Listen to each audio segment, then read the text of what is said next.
Charles Bukowski. Mockingbird. Wish Me Luck. The world is full of shipping clerks. Who have read the Harvard Classics. A free 25-page booklet. Dying for a beer, dying for end of life. On a windy afternoon in Hollywood. Listening to symphony music from my little red radio. On the floor. A friend said. All you gotta do is go out on the sidewalk. And lay down. Somebody will pick you up.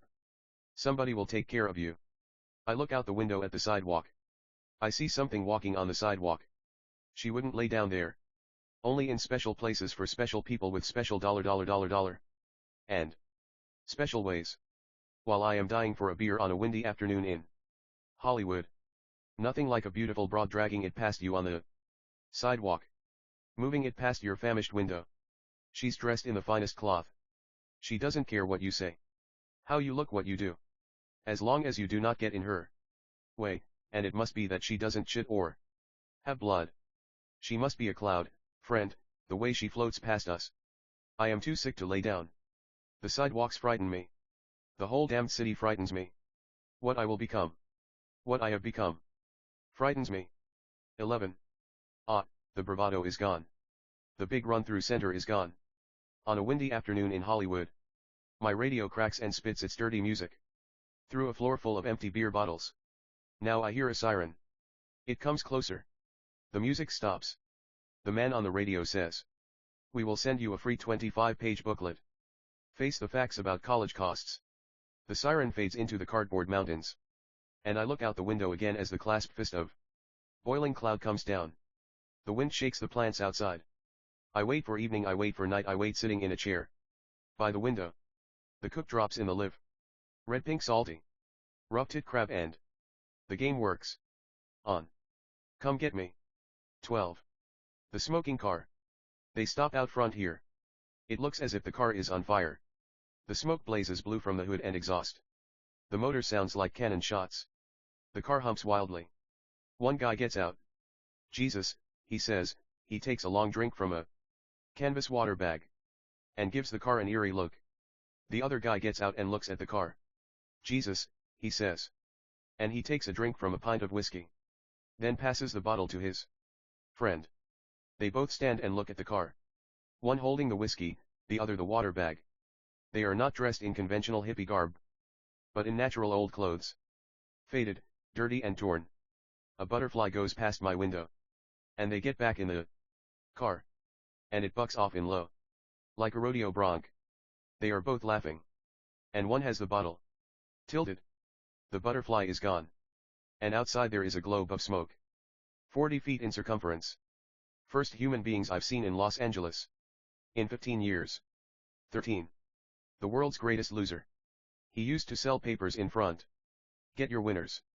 Get rich on a dime. And about the third or fourth race. You'd see him rolling in on his rotten board. With roller skates underneath. He'd propel himself along on his hands. He just had small stumps for legs. And the rims of the skate wheels were worn off. You could see inside the wheels and they would wobble. Something awful. Shooting and flashing. Imperialistic sparks. He moved faster than anybody, rolled cigarette dangling. You could hear him coming. God almighty, what was that? The new ones asked. He was the world's greatest loser. But he never gave up. Wheeling toward the $2 window screaming. It's the 4-horse, you fools. How the hell ya? Gonna beat the 4. Up on the board the 4 would be reading. 60-1. I never heard him pick a winner. They say he slept in the bushes.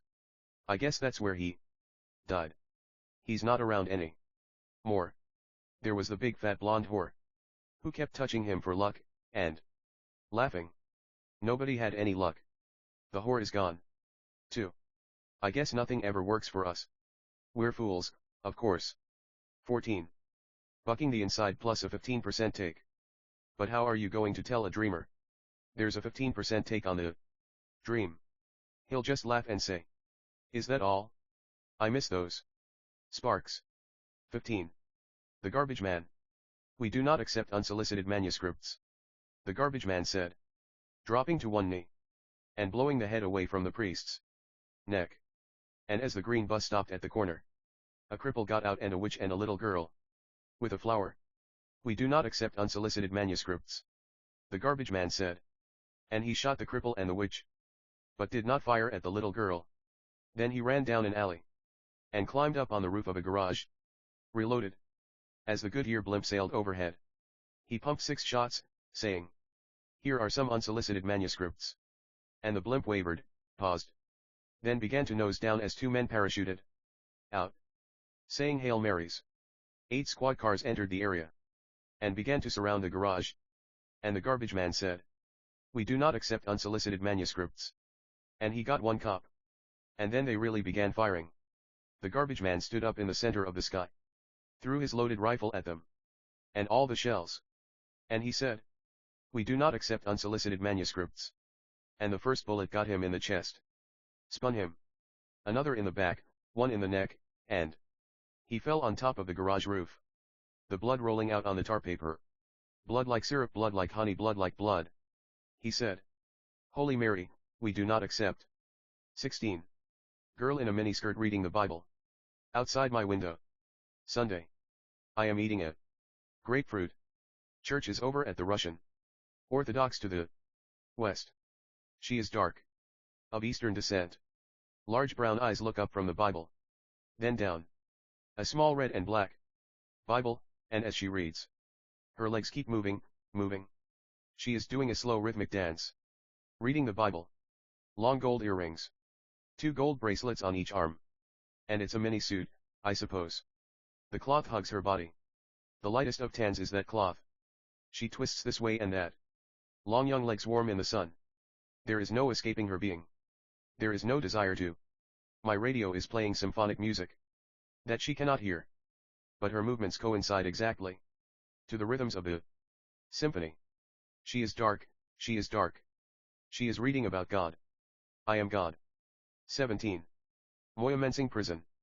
We shot craps in the exercise yard while the dummies played ball with a torn up shirt. Wound into a ball. Once or twice a day we had to break it up. Under a Tommy gun from the tower. Some blank-faced screw pointing it at us, but, by God, through it we somehow played. And through some skill and luck. I soon had all the money in the yard. And in the morning and in the days that followed. The screws, the sparrows, the shivs, the DIPs, the strong arms, the loonies, the hustlers, the freaks. The discarded dream presidents of America, the cook. In fact, all my critics, they all called me Mr. Bukowski, a kind of fleeting immortality. I guess. But real as hogsheads or dead flowers. And the force of it? Got to me there. Mr. Bukowski, a scrap shooter. Money man in a world of almost no money. Immortality. I didn't recite them, Shelley, no. And everything came to me after lights out. Slim hip boys I didn't want. Steaks and ice cream and cigars which I did want, and shaving cream, new razor blades, the latest copy of the New Yorker. What greater immortality than heaven in hell? And I continued to enjoy it until they threw me out on the streets. Back to my typewriter. Innocent, lazy, frightened and mortal. Again. 18. Notes upon the flaxen aspect. A John F. Kennedy flower knocks upon my door and is shot through the neck. The gladiolus gather by the dozens around the tip of India. Dripping into Ceylon. Dozens of oysters read Germaine Greer. Meanwhile, I itch from the slush of the Philippines. To the eye of the minnow. The minnow being eaten by the cumulative dreams of Simon Bolivar. Oh. Freedom from the limitation of angular distance would be delicious. War is perfect. The solid way drips and leaks. Schopenhauer laughed for 72 years. And I was told by a very small man in a New York City pawn shop. One afternoon. Christ got more attention than I did. But I went further on less. Well, the distance between 5 points is the same as the distance between 3 points is the same as the distance between 1 point. It is all as cordial as a bonbon. All this that we are wrapped in. Eunuchs are more exact than sleep. The postage stamp is mad, Indiana is ridiculous. The chameleon is the last walking flower. 19. Funhouse. I drive to the beach at night.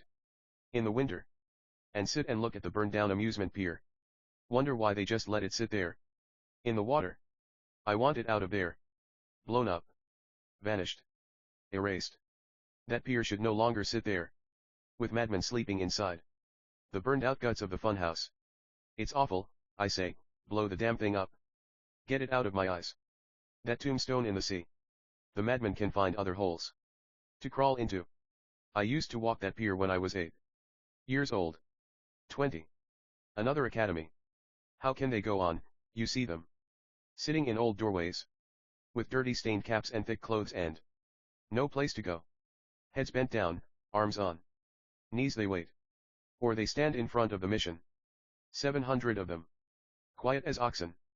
Waiting to be let into the chapel, where they will sleep upright on the hard benches, leaning against each other, snoring and dreaming. Men. Without. In New York City, where it gets colder, and they are hunted by their own kind, these men often crawl under car radiators, drink the antifreeze, get warm and grateful for some minutes, then die. But that is an older culture and a wiser one. Here they scratch and wait, while on Sunset Boulevard the hippies and yippies hitchhike in $50 boots. Out in front of the mission I heard one guy say to another, "John Wayne won it." "Won what?" said the other guy. 21. Tossing the last of his rolled cigarette into the street. I thought that was rather good. 22. A day at the Oak Tree Mead. Fillets rule, the 12-horse around 12 to 1. That was the first race. They had a different janitor in the men's room, and I didn't have the second race either. Bold Courage, around 19 to 1. My Kentucky Lark got a dead ride from the boy, who stood up in the saddle all the way, which is hardly a way to ride a 2 to 1 shot, and I got a roast beef sandwich for $1.10, if you're going to go broke you might as well eat well, and in the third Granby had to pull up to avoid factional who came over on him. The stewards argued for 15 minutes before allowing it to stand, and there I was. $52 down and the mountains were dry. Life was hardly worthwhile, and in the fourth, O'Brien Bob I think was the play, but I went to Misty Repose, who got locked in the one hole at 6 furlongs and had nothing left when he swung out. A Bob won handily and I was $67 down. The coffee was a quarter and the coffee girl looked like an ex-prostitute, which she probably wasn't. And then in the fifth, Christie's Star took it at 13 to 1 and I was third, I think. With Bold Street, I can't beat those maiden races, and I was $77 down and bought a hot dog which cost 50 cents and was gone in 2 bites, and then I had to go 20 win on Near Brook, which won by 6 or 7 lengths. But at 4 to 5, so I am still $65 down and the mountains are still dry, but nobody is talking to me or bothering me. There's a chance I put 15 win on Moving Express and 5 win on Choctaw Charlie, and CC comes in at 8 to 1, and then I am only $37 down, and we have the 8th race, Manta at 3 to 5. Was a rather obvious bet. I looked for something to beat her and came up with Hollywood Gossip. Manta went on by, but I had been afraid of that and had only gone 5 win. I was $42 down with 1 race to go, and I put 20 win on Vesperal and 10 win on Cedar Cross. And Cedar Cross ran dead and Vesperal went wire to wire, so that was 72 down before the race, and you take the $84 payoff and you've got $12 profit. There you go, behind for 8 races, winner in the 9th. Nothing big, but bankroll intact. This comes 23. My friends, out of years of training. There are thoroughbred horses and thoroughbred betters. What you do is stay with your place and let them come to you. Loving a woman is the same way, or loving life. You've got to work a bit for it. In a day or 2 I'll go again and get off better. You'll see me that night having a quiet drink at the track bar as the losers run for the parking lot. Don't talk to me or bother me and I won't bother you. All right? 24. Rain. A symphony orchestra. There is a thunderstorm. They are playing a Wagner overture. And the people leave their seats under the trees and run inside to the pavilion. The women giggling, the men pretending calm. Wet cigarettes being thrown away. Wagner plays on, and then they are all under the pavilion. The birds even come in from the trees and enter the pavilion, and then it is the Hungarian Rhapsody No. 2 by Liszt, and it still rains, but look. One man sits alone in the rain, listening. The audience notices him. They turn, And look. The orchestra goes about its business. The man sits in the night in the rain. Listening. There is something wrong with him. Isn't there?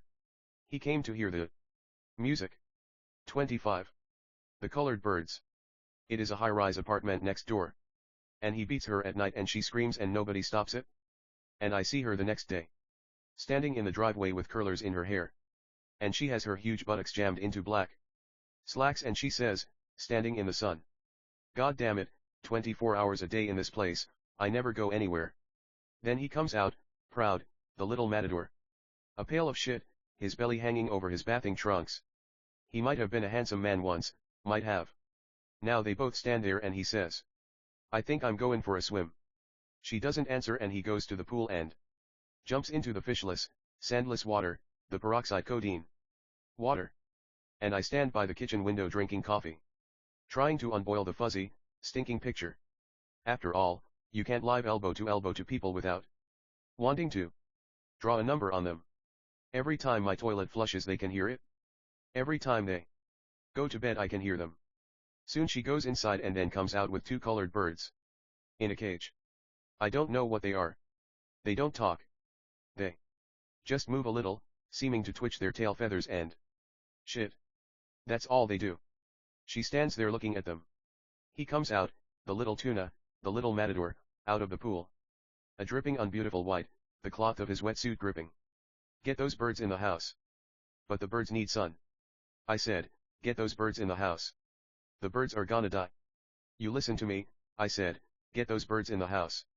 She bends and lifts them, her huge buttocks in the black slacks. Looking so sad. He slams the door behind them. Then I hear it. Bam. She screams. Bam. Bam. She screams. 26. Then, bam. And she screams. I pour another coffee and decide that that's a new one. He usually only beats her at night. It takes a man to beat his wife night and day. Although he doesn't look like much. He's one of the few real men around here. 27. Another lousy 10%er. I have read your stuff with sharpened her. He said. Falling forward. And knocking over his wine. Get that bum outta here. Screamed my old lady. But ma, I said, he's my agent. Got a joint in Plaza Square. Well, kiss my bubs, she said. She poured wine all around the bat. I've represented, he said. Raising his head, Somerset Maugham, Ben Heck. And Tomas Carey Lily. And as you might have surmised, he said. Mac cut, daddy-o, is 10%. His hate fell. Furs hafts. Ma? I asked. Whose? Furs hafts. Somerset Maugham. She answered. Yo hashol. 28. Making it. Ignore all possible concepts and possibilities. Ignore Beethoven, the spider, the damnation of Faust. Just make it, babe, make it. A house, a car, a belly full of beans. Pay your taxes. Fuck. And if you can't fuck, copulate. Make money but don't work too hard, make somebody else pay to make it end. Don't smoke too much but drink enough to relax, and stay off the streets. Wipe your ass real good. Use a lot of toilet paper. It's bad manners to let people know you shit or could smell like it if you weren't careful. 29. Drunk. O.L. Bukowski. Drunk. I hold to the edge of the table.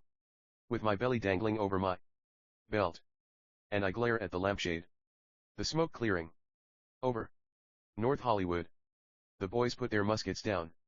Lift high their fish green beer. As I fall forward off the couch. Kiss rugged hairs like cunt. Hairs. Close as I've been in a long time. 30. The poetry reading.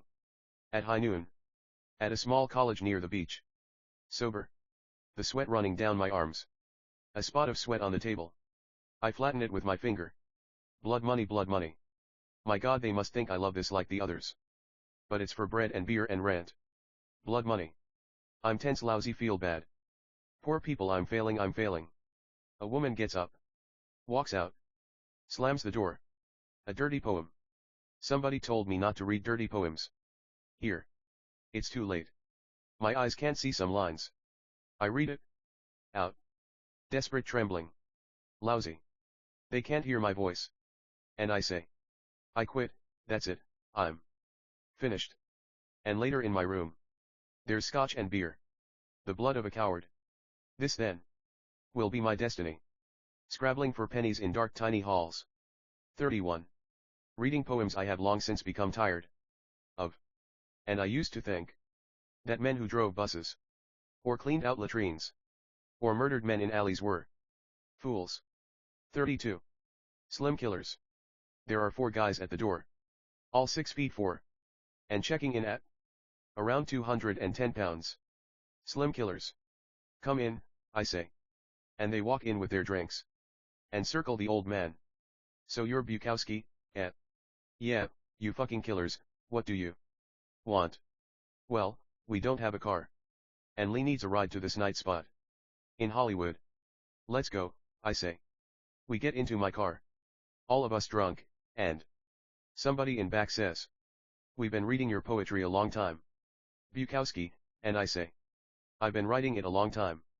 Kid. We dump Lee at the night spot. Then stop off for enough beer and cigars. To demolish the stratosphere. Back at my place I sit with the killers and we drink and smoke. It is somehow enjoyable. I find I can outdrink and outsmoke them. But I realize that in areas such as fights on the front lawn, my day is done. The motherfuckers are just getting too young and too big. After they pass out, I give each of them a pillow and a blanket. And make sure all the cigars are out. In the morning they were just 3 big kids. Untrapped, a couple of them. 33. Heaving in the bathroom. An hour later. They were gone. Readers of my poems. I can't say that I dislike them. 34. The last days of the suicide kid. I can see myself now. After all these suicide days and nights. Being wheeled out of one of those sterile rest homes. Of course, this is only if I get famous and lucky. By a subnormal and bored nurse. There I am sitting upright in my wheelchair.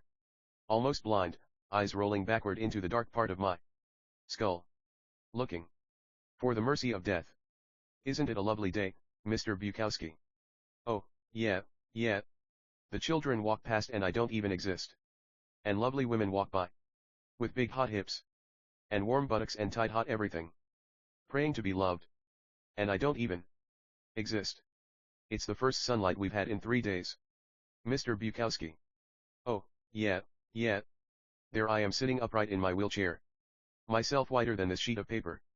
Bloodless. Brain gone, gamble gone, me, Bukowski. Gone. Isn't it a lovely day, Mr. Bukowski? Oh, yeah, yeah, pissing in my pajamas, slop drooling out of my mouth. 2 young schoolboys run by. 35. Hey, did you see that old guy? Christ, yes, he made me sick. After all the threats to do so. Somebody else has committed suicide for me. At last. The nurse stops the wheelchair, breaks a rose from a nearby bush. Puts it in my hand. I don't even know what it is. It might as well be my pecker. For all the good it does. 36. Bang bang. Absolutely sesamoid, said the skeleton, shoving his chalky foot upon my desk. And that was it. Bang bang. He looked at me. And it was my bone body. And I was what remained. And there was a newspaper on my desk. And somebody folded the newspaper. And I folded. I was the newspaper. Under somebody's arm. And the sheet of me had eyes. And I saw the skeleton watching. And just before the door closed, I saw a man who looked partly like Napoleon, partly like Hitler, fighting with my skeleton. Then the door closed. And we went down the steps. And outside. And I was under the arm of a fat little man who knew nothing. And I hated him for his indifference to fact, how I hated him as he unfolded me in the subway. And I fell against the back of an old woman. 37. 5 men in black passing my window. 5 men in black passing my window. It's Sunday. They've been to church. 5 men in black passing my window. They're between 40 and 60. Each with a little smile on his face. Like a tarantula. They're without women. I am too. Look at them. It's the way they walk by fives. No two together. Not speaking. Just the little smiles. Each has done his horrible thing. During the week. Fired a stockboy, stolen from a partner. Cowardly horrible little men. Passing my window. 5 men in black with little smiles. I could machine gun them. Without feeling. Banal. Bury them without a tear. Death of all these things. Springtime. 38. The Poet's Muse. There was one. Made $1,000. One day. In a town no larger than El Paso. Jumping taxis between universities and ladies' clubs. Hell, you can't blame him. I've worked for $16 a week. Quit, and lived a month on that. His wife is suing for divorce. And wants $200 a week. Alimony. He has to stay famous and keep talking. I see his work. Everywhere. 39. Somebody. God, I got the sad blue blues. This woman sat there and she said, "Are you really Charles Bukowski?" And I said, "Forget that. I do not feel good. I've got the sad sads. All I want to do is fuck you." And she laughed. She thought I was being clever. And oh, I just looked up her long slim legs of heaven. I saw her liver and her quivering intestine. I saw Christ in there. Jumping to a folk rock. All the long lines of starvation within me rose. And I walked over. And grabbed her on the couch. Ripped her dress up around her face. And I didn't care. Rape or the end of the earth. One more time. To be there. Anywhere. Real. Yes. Her panties were on the floor. And my cock went in. My cock, my God, my cock went in. I was Charles. Somebody. 40. Story and poem. Look, he said, that story. Everybody knew it was me. By God, I said, are you still hacking at that? I thought you were going to write a story exposing me. What happened to that? You didn't have to write that story about me. Forget it, I said, it's not important. He leaped and slammed the door. The glass didn't break. But the curtain rod and curtain fell. I tried to finish a one-act play. Gave up. And went to bed. The phone rang. Listen, he said, when I came over. I had no idea I'd act like that. It's okay, I said. Relax. I leaned back to sleep and I thought. Now I'll probably write a poem about him. There seems to be no way out, I thought. Everybody is always angry about the truth. Even though they claim to believe in it. I slept and wrote the poem. In the morning. 41. And the moon and the stars. And the world. Long walks at night. That's what's good.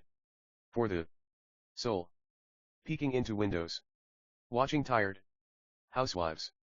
Trying to fight off their beer-maddened husbands. 42. Get the nose. Come frock, you motherfuck. Get up off your crazy knees. And I'll belt you down. Again. What's that? You say I eat stem pipes? I'll kill you. Stop crying. God damn. Alright, we dumped your car into the sea. And raped your daughter. But we are only extending the possibilities of a working realism. Shut up, I said. Any man must be ready for anything, and if he isn't, then he isn't a man, a goat, a note, or a plant leaf. You shouldn't own the entirety of the trap, asshole. Love means eventual pain. Victory means eventual defeat. Grace means eventual slovenliness. There's no way out, you see, you understand. Hey, Mickey, hold his head up. Want to break his nose with this pipe? God damn, I almost forgot the nose. Death is every second, punk. The calendar is death. The sheets are death. You put on your stockings, death. Buttons on your shirt are death. Lace sport t-shirts are death.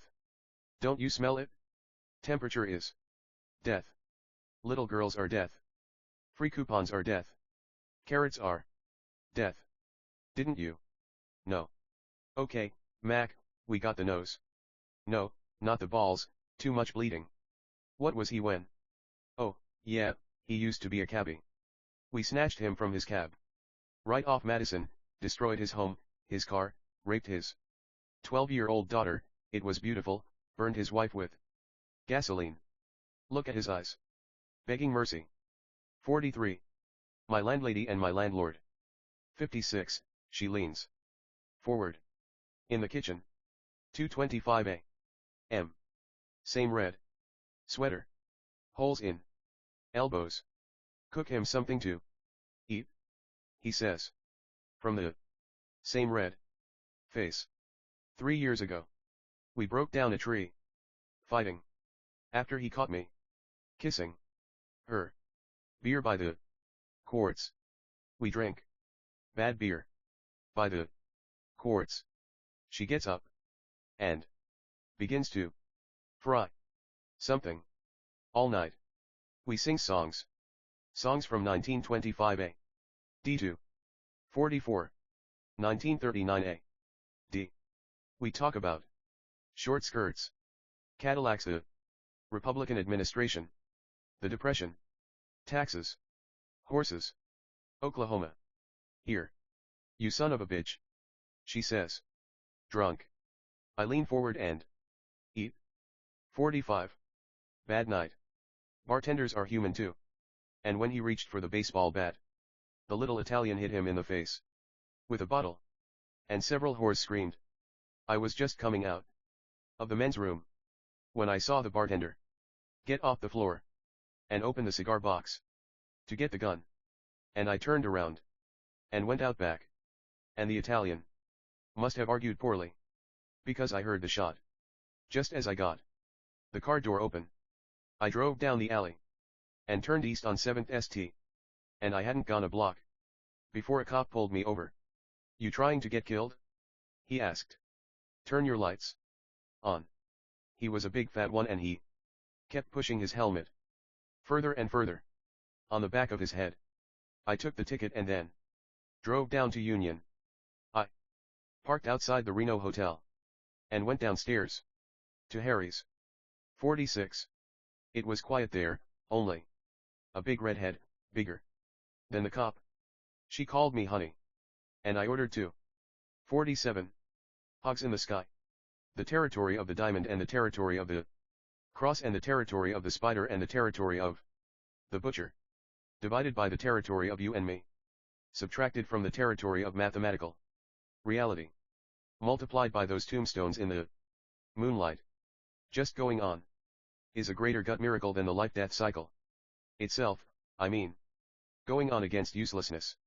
That's different than living. Say, the way a fly lives. The brain gives us enough light to know that living is only an artful sacrifice. At best.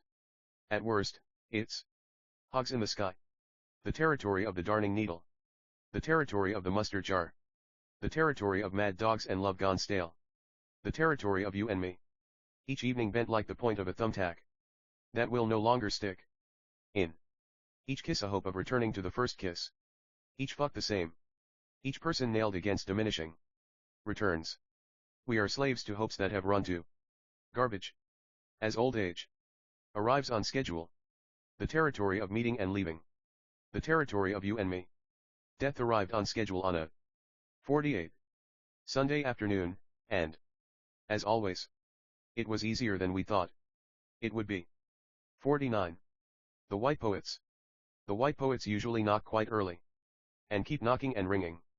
Ringing and knocking. Even though all the shades are down. Finally I arise with my hangover. Figuring such persistence it must mean good fortune, a prize of some sort, female or monetary. Alright, alright. I shout. Looking for something to cover my ugly naked body. Sometimes I must vomit first. Then gargle, the gargle only makes me vomit again. I forget it, go to the door. Hello. You Bukowski. Yeah, come in. We sit and look at each other. He very vigorous and young. Latest blooming clothes. All colors and silk. Face like a weasel. You don't remember me, he asks. No. I was here before, you were rather short, you didn't like my poems. There are plenty of reasons for not liking poems. Try these. He put them on me. They were flatter than the paper they were typed upon. There wasn't a tick or a flare. Not a sound. I'd never read less. I said, you mean you don't like them? There's nothing there, it's like a pot of evaporated piss. 50. He took the papers, stood up and walked around. Look, Bukowski. I'll put some broads from Malibu on you, broads like you've never seen. Oh yeah, baby. I asked. Yeah, he said. And ran out the door. His Malibu broads were like his poems, they never arrived. 51. The Black Poets. The Black Poets. Young. Come to my door. You Bukowski. Yeah, come in. They sit and look around at the destroyed room. And at me. They hand me their poems. I read them. No, I say, and hand them back. You don't like them? No. ROI Jones came down to see us at our workshop. I hate, I say, workshops. Leroy Jones, Ray Bradbury, lots of big boys, they said this stuff was good.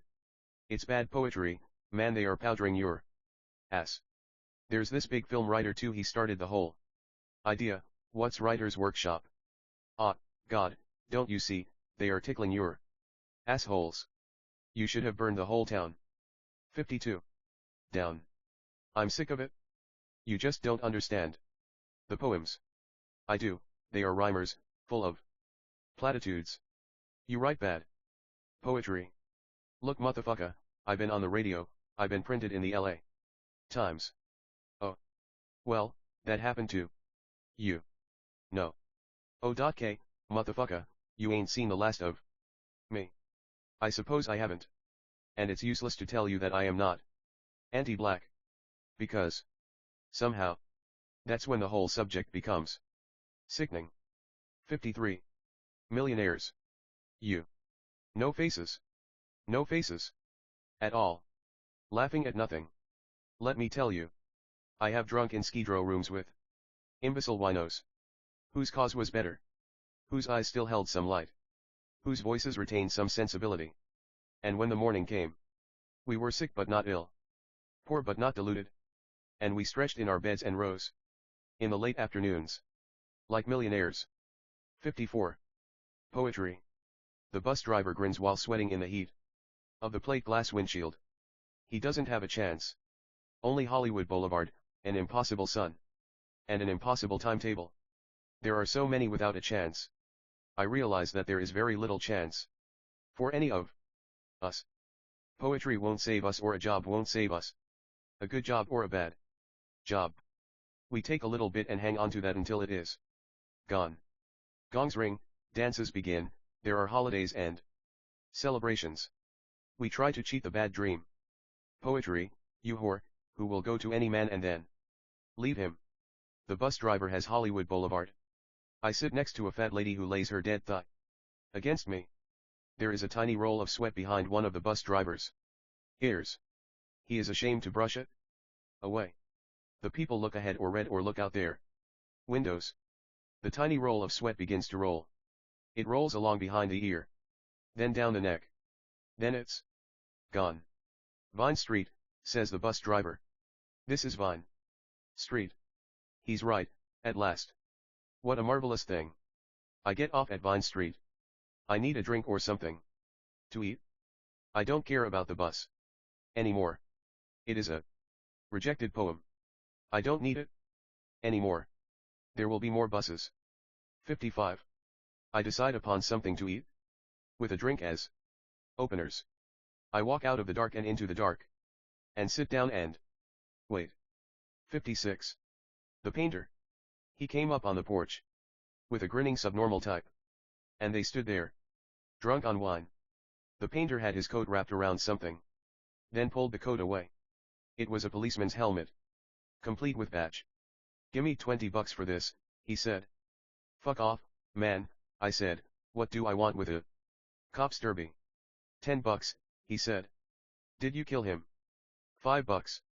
What happened to that $6,000 you made at your art show last month?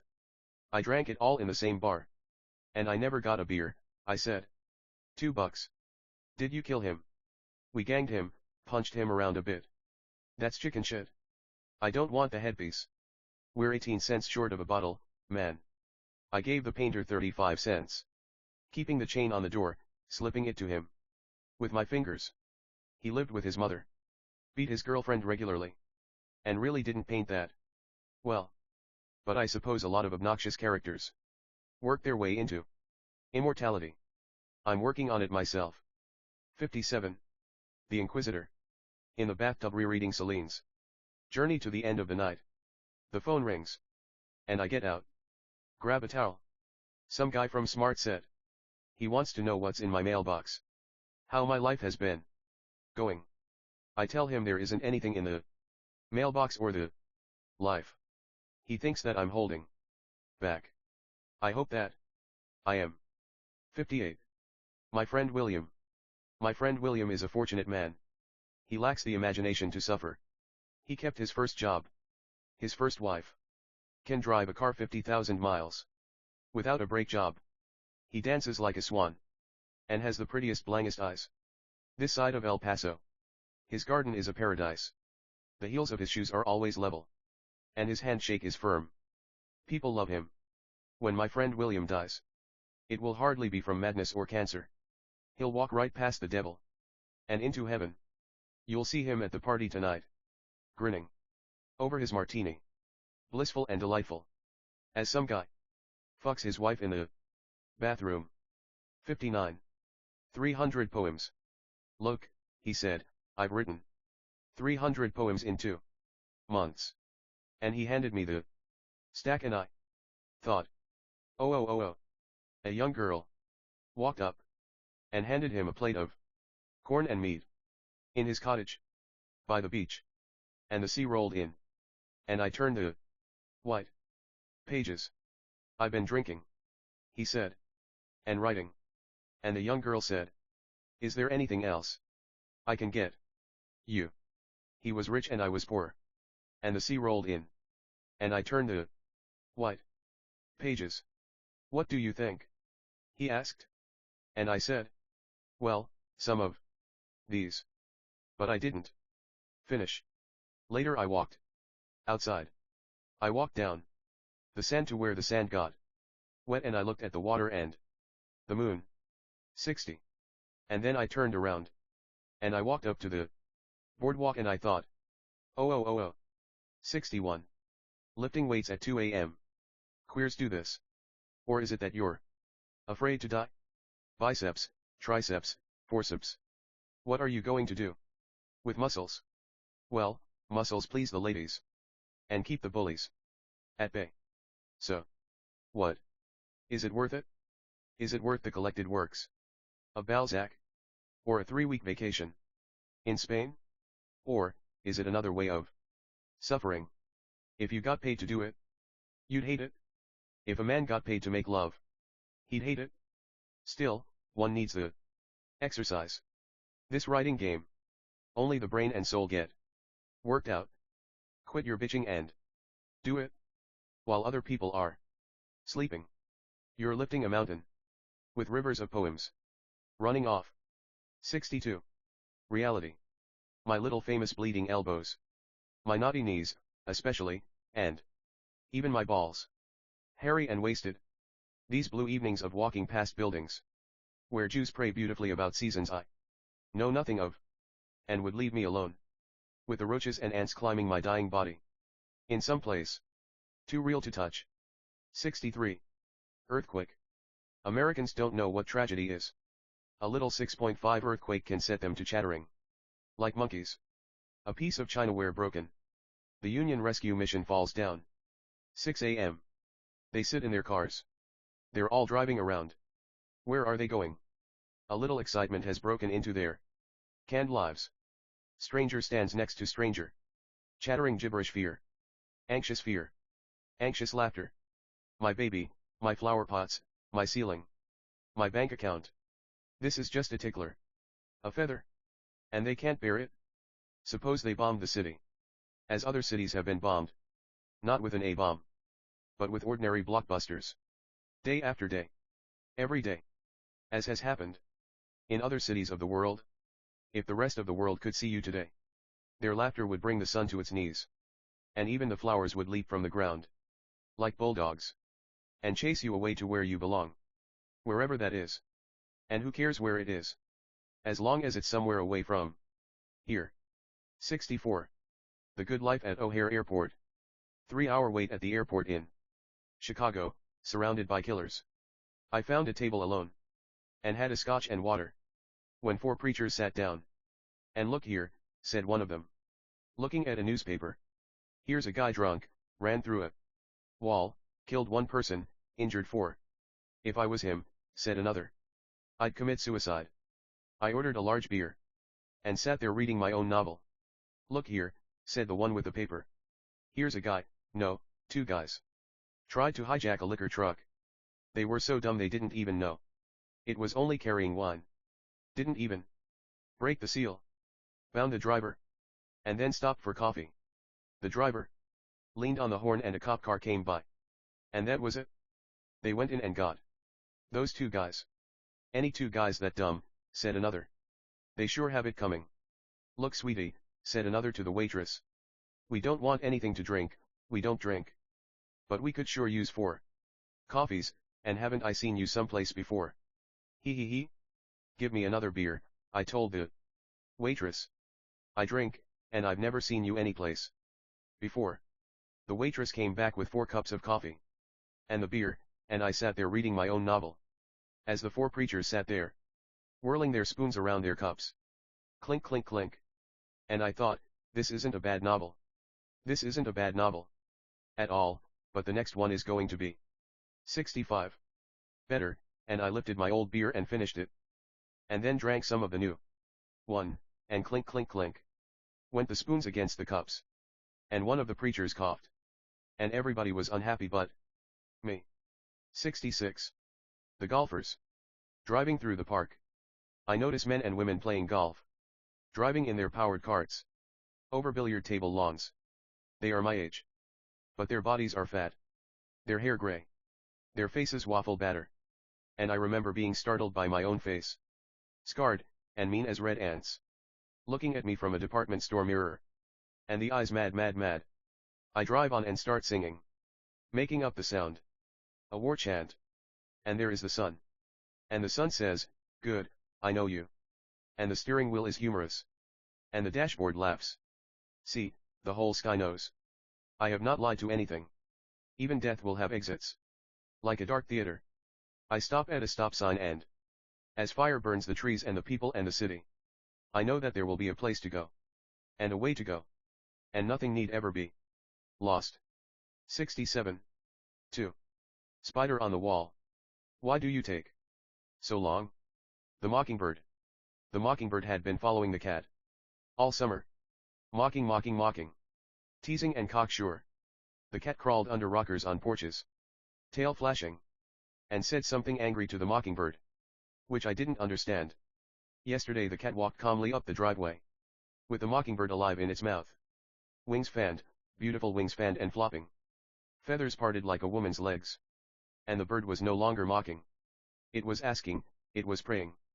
But the cat, striding down through centuries, would not listen. I saw it crawl under a yellow car, with the bird, to bargain it to another place. Summer was over. 71. Ha ha ha ha ha, ha ha. Monkey feet. Small and blue. Walking toward you. As the back of a building falls off. And an airplane chews the white sky. Doom is like the handle of a pot. It's there. Know it? Have ice in your tea. Marry. Have children, visit your dentist. Do not scream at night. Even if you feel like screaming. Count 10. Make love to your wife. Or if your wife isn't there. If there isn't anybody there. Count 20. Get up and walk to the kitchen. If you have a kitchen. And sit there sweating. At 3 a.m. in the morning. Monkey feet. Small and blue. Walking toward you. 72. A fine day and the world looks good. Someday the lion will walk in. He'll grab an arm. Just above the elbow. My old arm. My wrinkled dice shooting arm. And I'll scream. In my bedroom. I won't understand at all. And he'll be too strong for me. And people will walk in. A wife, a girlfriend, a bastard son. A stranger from down the street. And a doctor. And They will watch. And the lion won't bother them. Yet. And then my arm will be gone. The doctor will put the stethoscope to my chest.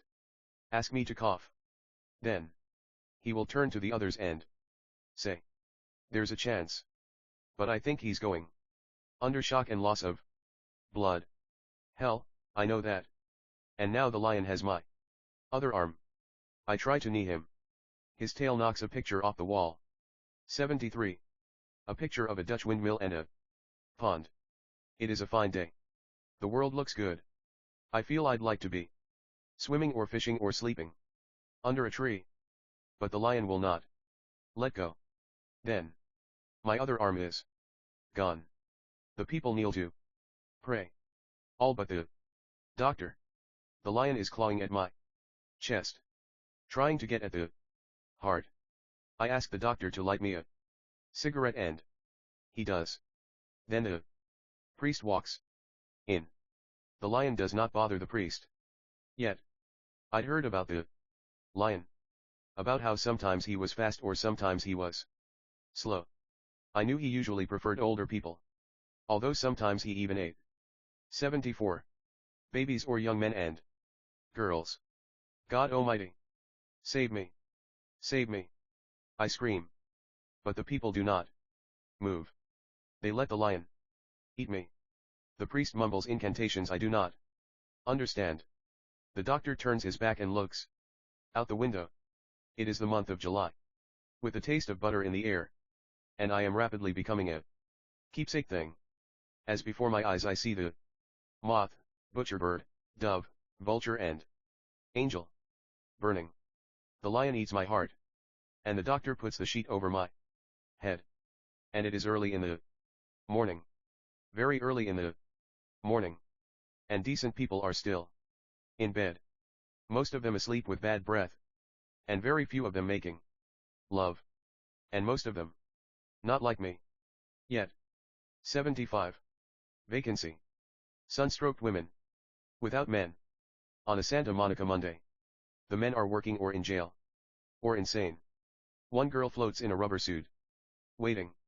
Houses slide off the edges of cliffs. And down into the sea. The bars are empty. The lobster-eating houses are empty. It's a recession, they say. The good days are over. You can't tell an unemployed man from an artist anymore. They all look alike. And the women look the same. Only a little more desperate. We stop at a hippie hole. In Topanga Canyon. And wait. The whole area of the canyon and the beach is listless. Useless. Vacancy, it says, people wanted. The wood has no fire. The sea is dirty. The hills are dry. The temples have no bells. Love has no bed. Sunstroked women without men. One sailboat.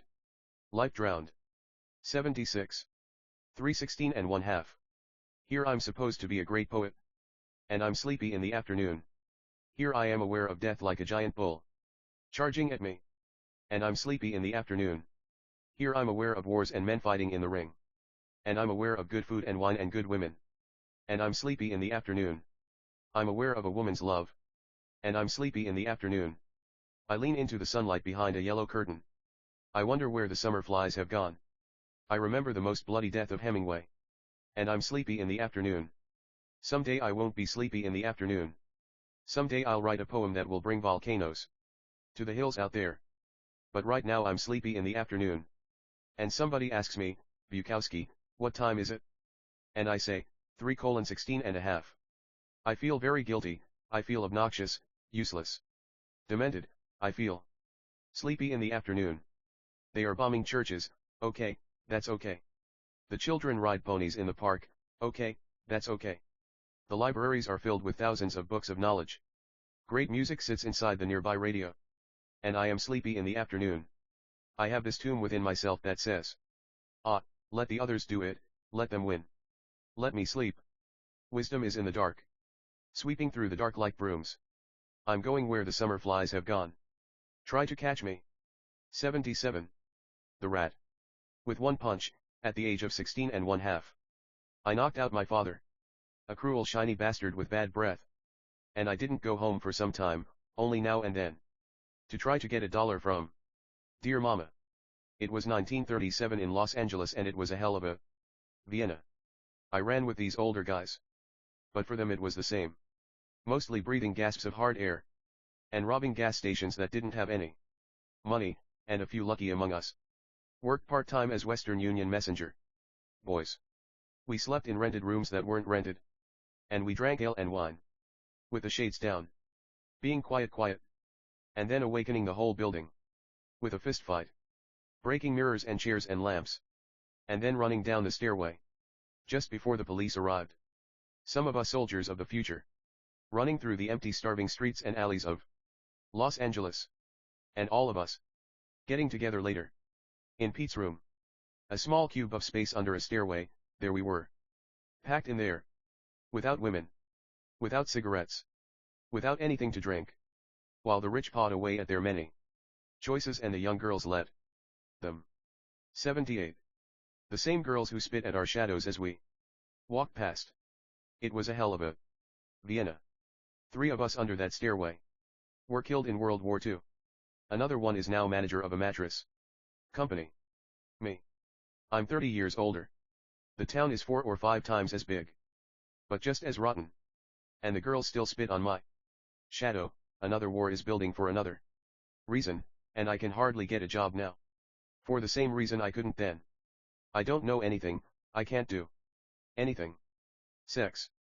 Well, just the old ones knock on my door after midnight. I can't sleep and they see the lights and are curious. The old ones. Their husbands no longer want them. Their children are gone, and if they show me enough good the legs go last. I go to bed with them. So the old women bring me love and I smoke their cigarettes. As they talk. And then we go to bed again and I bring them love. And they feel good and talk. Until the sun comes up, then we sleep. It's a hell of a Paris. 79. Hot. I was up under the attic and it was almost summer. And I sat around drinking wine. And watching the hot pigeons suffer and fuck. On the hot roof. And I listened to sounds on my radio and drank the wine. And I sat there naked and sweating. And wishing I were back in the journalism class. Where everybody was a genius. It was even hot when I got thrown out of there. For non-payment of rent and I signed on with a track gang going west. The windows wouldn't open. And the seats and sides of the cars were 100 years old with dust. They gave us cans of food but no openers. And we busted the cans against the side of the seats. Ate raw hash, raw lima beans. The water tasted like candlewick. And I leaped out under a line of trees in the middle of Texas, some small town, and the police found me asleep on a park bench and put me in a cell with only a crapper. No water, no sink, and they questioned me about robberies and murders. Under a hot light. And getting nothing. They drove me to the next town 17 miles away. The big one kicked me in the ass. And after a good night's sleep, I went into the local library, where the young lady librarian seemed to take an interest in my reading habits.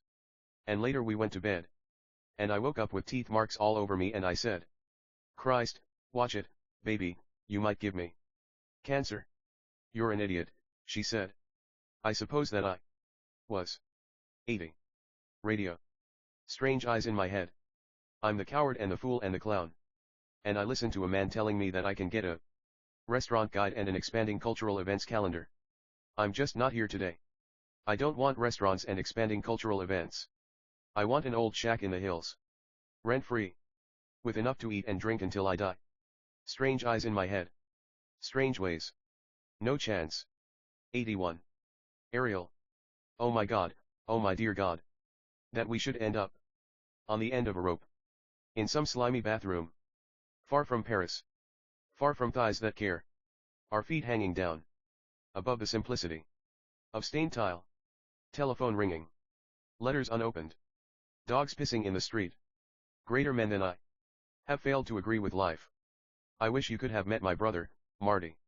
Vicious, intelligent, endearing. Doing quite well. 82. The passing of a dark gray moment. Standing here. Doing what? As exposed as an azalea. To a bee. Where's the axeman? Where's it done? They tiptoe round. On rotting wood. peeking into shelves. Summertime. Where's the sun? Where's the sea? The gods are gone. Everything hums. With humble severity. They wipe their faces. With cotton and rags. And wait for morning. Where's the fire? Where's the burn? Rainspouts. And rats. Printing dirge notes in ashes. A voice plows my brain. The gods are dead. Where's the time? Where's the place? Somewhat eased, extinguished. I listen behind me. To my bird-eating seed. Hoping he'll chitter. And peep some pink. Back into white elbows. 83. I love that bird. The simple kneading of seed, so clear. A god can be anything. That's needed right away. The sound of aircraft overhead. Winging a man. Stronger now, not yet pure. But moving away the dread. 84. Consummation of grief. I even hear the mountains. The way they laugh. Up and down their blue sides. And down in the water. The fish cry. And all the water. Is there tears? I listen to the water. On nights I drink away. And the sadness becomes so great. I hear it in my clock. It becomes knobs upon my dresser. It becomes paper on the floor. It becomes a shoehorn. A laundry ticket. It becomes cigarette smoke. Climbing a chapel of dark vines. It matters little. Very little love is not so bad. Or very little life. What counts is waiting on walls. I was born for this. I was born to hustle roses down the avenues of the dead. 85. Those sons of bitches. The dead come running sideways. Holding toothpaste ads. The dead are drunk on New Year's Eve. Satisfied at Christmas. Thankful on Thanksgiving. Bored on the 4th of July. Loafing on Labor Day. Confused at Easter. Cloudy at funerals. Clowning at hospitals.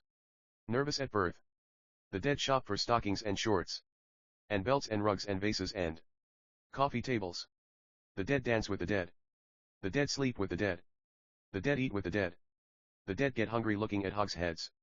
The dead get rich. The dead get deader. Those sons of bitches. This graveyard above the ground. One tombstone for the mess. I say. Humanity, you never had it? From the beginning. 86. The hunt. By God, it was a long day. The 3-horse broke down. The cook burned his hand. E-Pitts was recalled from the sandlots. Because the regular back had a hamstring. And the grunion ran again. Through the oily sea. To plant eggs on shore and be caught. By unemployed drunks. With flopping canvas hats. And no woman at all. Offshore you could see the lights of a passing yacht. With a party on board. Lots of girls and jokes and the rest. And they put the 3-horse in the truck, carried him away from the crowd and shot him. Little things like that and other things are what sometimes create unemployed drunks. With flopping canvas hats. Sans woman. Trying to grab for grunion. 87. The big fire. I'm on fire like the cactus in the desert. I'm on fire like the palms of an acrobat. I'm on fire like the fangs of the spider. I'm on fire with you and me. I'm on fire walking into a drugstore. I'm on fire, I'm on fire. The girl hands me my change and laughs at me. I'm on fire in my bed alone. I'm on fire with you. I'm on fire reading a book. About Trotsky, Hitler, Alexander the Great. Anybody at all, any walking living dead. Human once upon the earth. I'm on fire looking at the grass. I'm on fire looking at birds sitting on telephone wires. I'm on fire answering the phone. I leap straight up when it rings. I am burning. I'm on fire looking at velvet. I'm on fire looking at a sleeping cat. I am a helpless burning thing. Among other helpless burning things. I lay on my left side and look at the tombstones. Then I lay on my right side and look at the tombstones. They are all burning. I'm on fire putting a stamp on an envelope. I'm on fire wrapping garbage into a newspaper. I'm on fire with heroes and dwarfs and poverty and hope. I'm on fire with love and anger. 88. I'm on fire like a bat hanging upside down. Like a bellboy hating the rich and smiling at their tips. I'm on fire in a supermarket.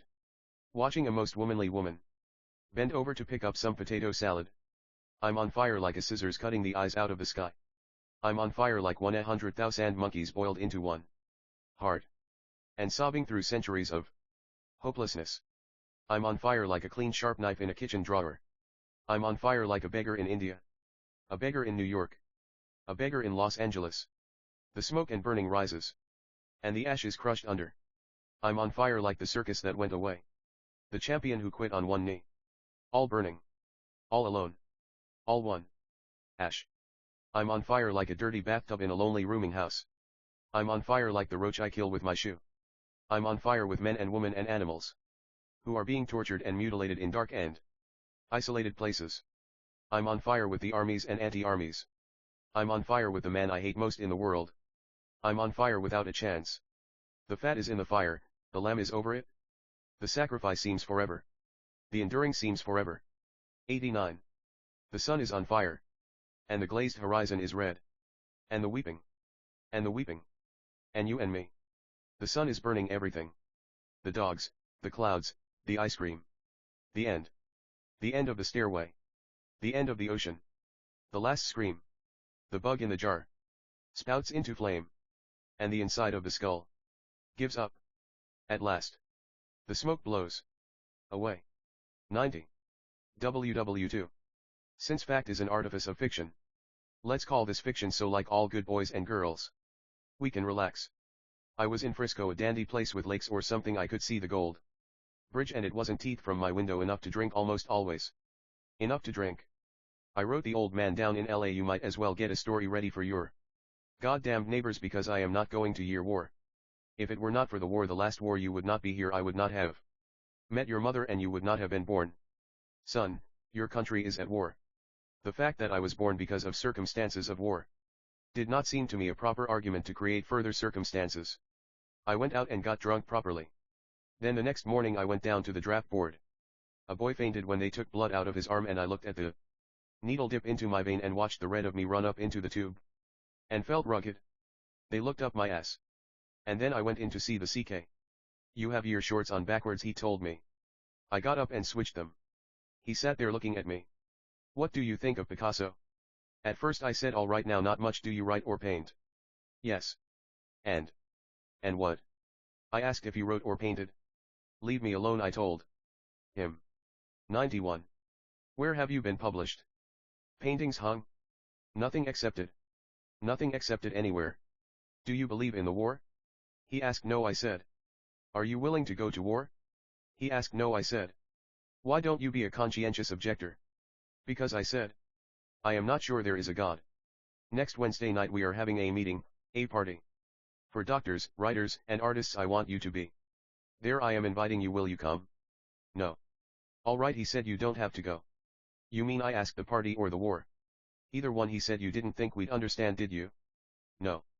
He wrote something on a slip of paper and folded it and stuck it to my card.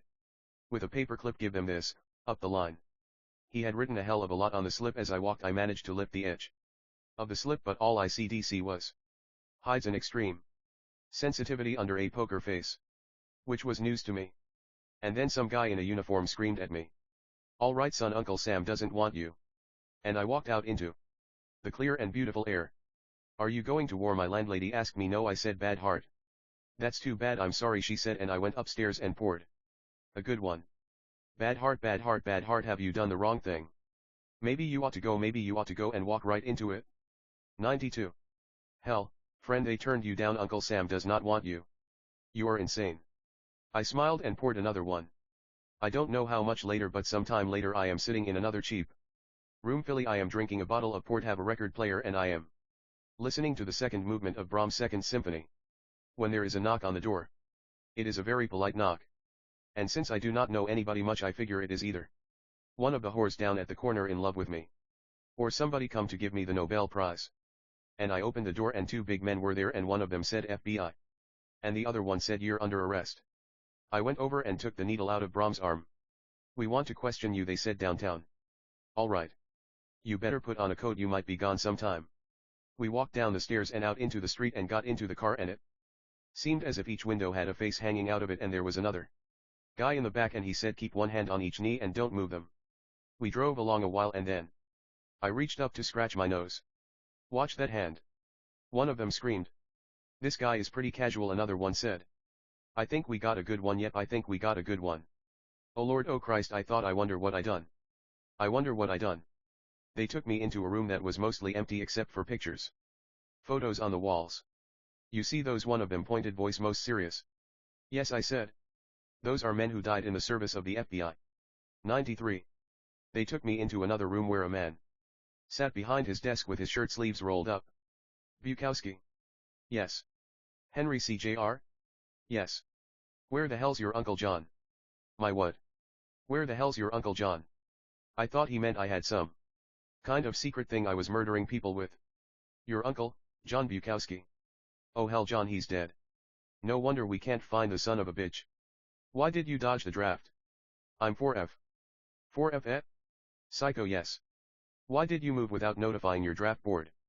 I didn't bother, Jesus, I thought it was over. Why did you move? I got kicked out for being drunk all the time. Landlady said I got blood on the sheets. Why didn't you notify your draft board? Look, are you guys crazy? I only moved around the corner 80 yards away, gave the post office my forwarding address. If I wanted to hide, I could do better than that. Now, we didn't beat you, did we? No. And we didn't put handcuffs on you, did we? No. We are going to have to hold you for further investigation. They took me down to a small cell with toilet and sink. 94. No bunk, no chair. I stood by the window and looked out the bars. It was Saturday morning and it was one of the main downtown streets and it was sunny. It looked good. As people walking along easily. Under a record shop speakered its music onto the street. I did not feel good. You only begin to miss the simple life after it is taken away from you, after you go into a hospital and you are on a bed, maybe to die or go back, or in a jail, never knowing when or if you'll get out. That's when you think, that's when the sunshine looks good. That's when just walking down to the corner to buy a paper is something like Beethoven's Ninth. I was transferred to a prison, a much larger prison, the next day. They put me in a cell with a little fat man who looked like a businessman. He put out his hand. I am Courtney Taylor. Public enemy number 1. I shook his hand. What are you in for? He asked. They say I'm a draft dodger. Listen, he said, there's just one thing we don't like around here. One kind we have no use for, and that's the draft dodger. Honor among thieves? Eh? What do you mean? I mean, you fucker. Leave me alone. Leave me alone. If you want to kill yourself, I'll tell you how, he said. I don't want to hear it, I said. All you do is take that bucket over there, fill it with water. Take your shoe off, put your foot in it, but first bring down the overhead light. I'll hold you on my shoulders and you can work the screws loose from the pipe, then you bend it down, take the globe out, stick your finger in the hole, your foot in the bucket, and you're out of here. It sounded good to me, but there was something grotesque and embarrassing about it somehow, so I decided not to do it. 95. I stretched out on the bunk and pretty soon I felt things biting me, bedbugs. Look, I said, do you gamble? What do you mean? I mean, I said, let's bet a nickel a bedbug. I bet I can catch more than you. They don't really come out till lights out, he said. You mean it gets worse? I asked. Multiply by 30. Have you told the guard? The screw. I'll tell him again. Hey screw. We got bedbugs in here. Get these goddamn bedbugs out of here, hey screw. Nobody showed up. We began playing 21 blackjack and 5 minutes later the screw walked in. Let's not have so much screaming, and you bastards probably brought those things in here with you. I got hot in a crap game in the exercise yard and stayed hot 3, 4, 5 days and began to feel better. I was making more money than I ever made on the outside. We were always hungry there, but after lights out the cook would come down with jello and whipped cream and coffee and bits of tenderloin, and I'd slip him $1 or 2, and my public enemy friend stopped talking about the evils of selling with a 4F. And just when we were beginning to enjoy our nickel a bedbug bets, Taylor, being a swindler of grand order, couldn't resist breaking some of his in half, but I, being poet, aster and counter of tombstones, feeling the blade against my whimpering brain, I was more agile, and so psycho and public enemy number 1 pinched out the souls of bedbugs while the world grabbed its balls in more agony. WW2. And we forgot in our small dying to acknowledge the small nobility of whatever it was. But as I was saying, just as we were beginning to enjoy our bedbugs, they rushed us out of the cell. 5 or 6 days after the original complaint to fumigate. And they put me in with a Polak. Or something. Old. 96. He tore up my bed sheet the first time I went to exercise yard to make a clothesline out of it. And I have a very sensitive skin despite my poker face. And the wool blankets, only those who can't stand rough wool will know what I mean. And so I told the old man. He was always on the crapper, puffing on an empty pipe, and all these makeshift clotheslines hanging about, dripping Polak stockings and rags. Forget my name, I am a Prussian nobleman, this is fiction. Isn't it? I am getting a little bored with this and could use a hot piece of ass as what man cd not. He was always on the crapper. Puffing and saying. Tara bubue tara bubue sheet. Tara bubue tara bubue sheet. Over and over. Then he'd laugh.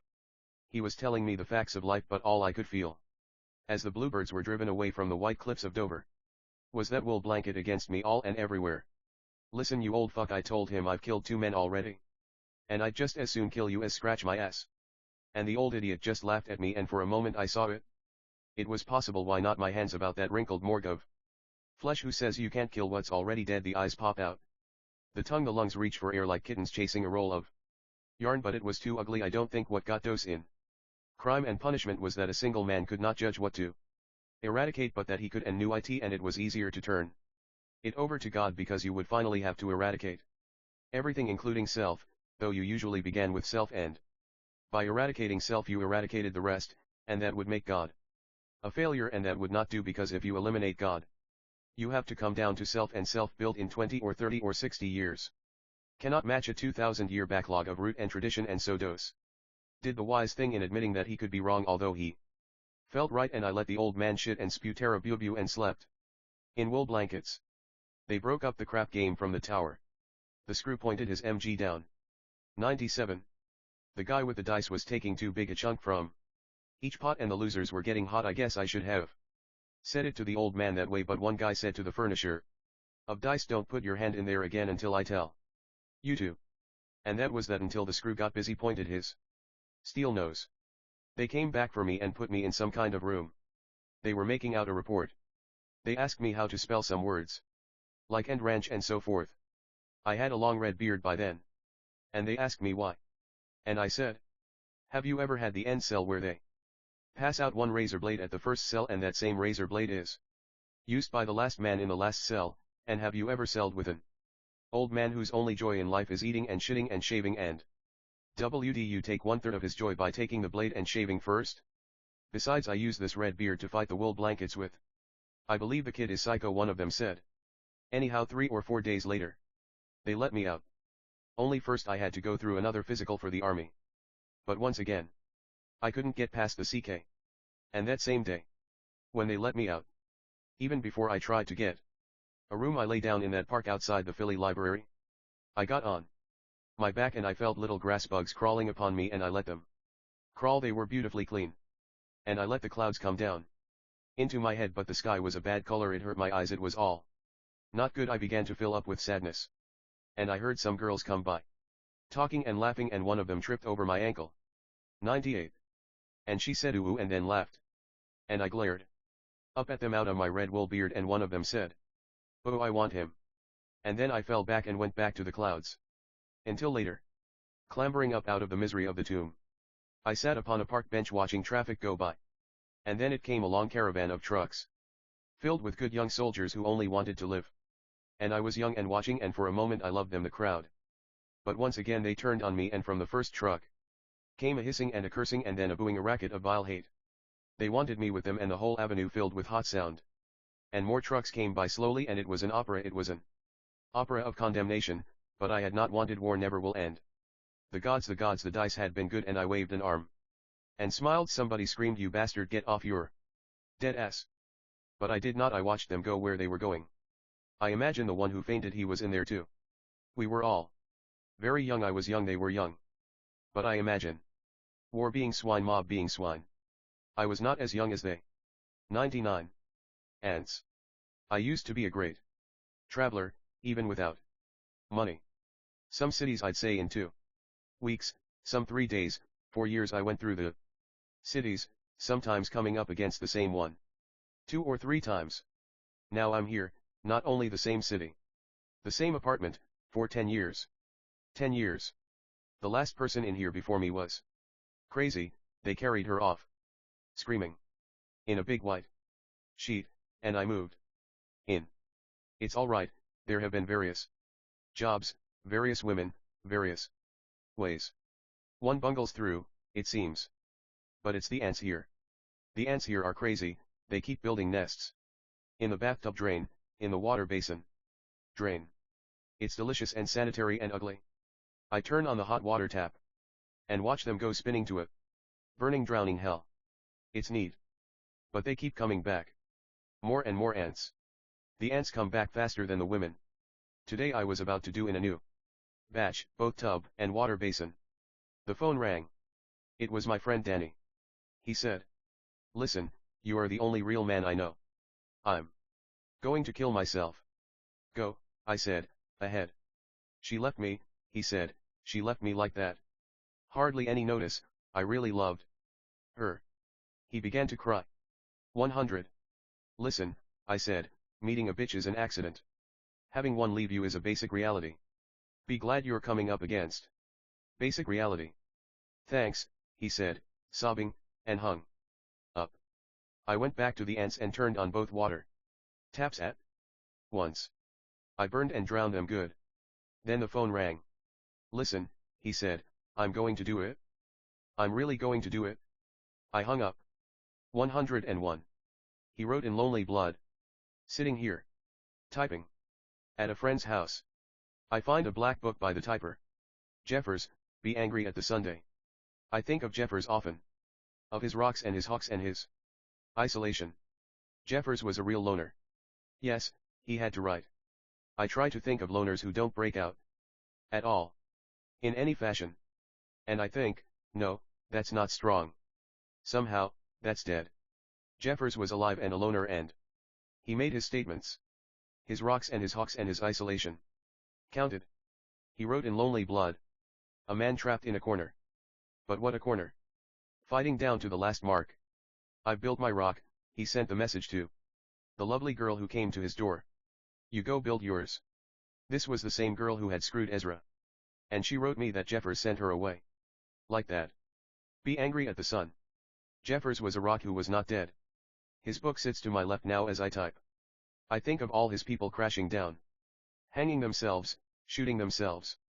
Taking poisons. Locked away against an unbearable humanity. Jeffers was like his people. He demanded perfection and beauty. And it was not there. In human form. He found it in non-human. 102.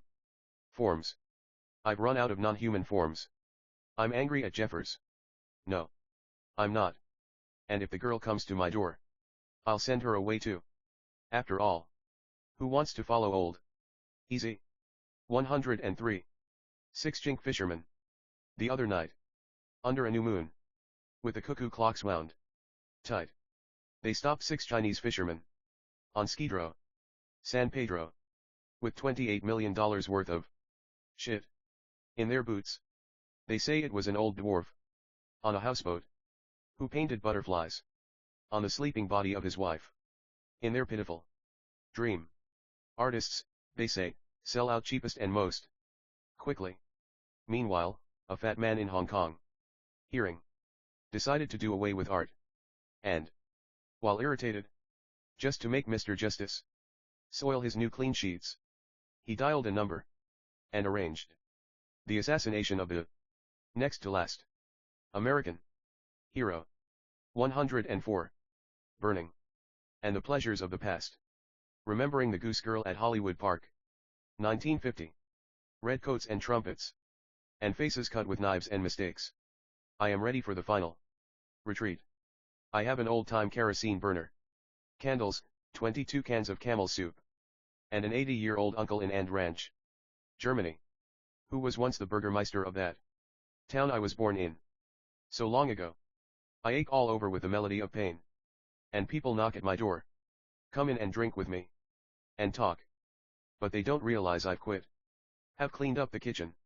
Chased the mice out from under the bed. And am making ready for the tallest flame of them all. I look at buildings and clouds and ladies. I read newspapers as my shoelaces break. I dream of matadors brave and bulls brave. And people brave and cats brave and can openers brave. My uncle writes me in trembling hand.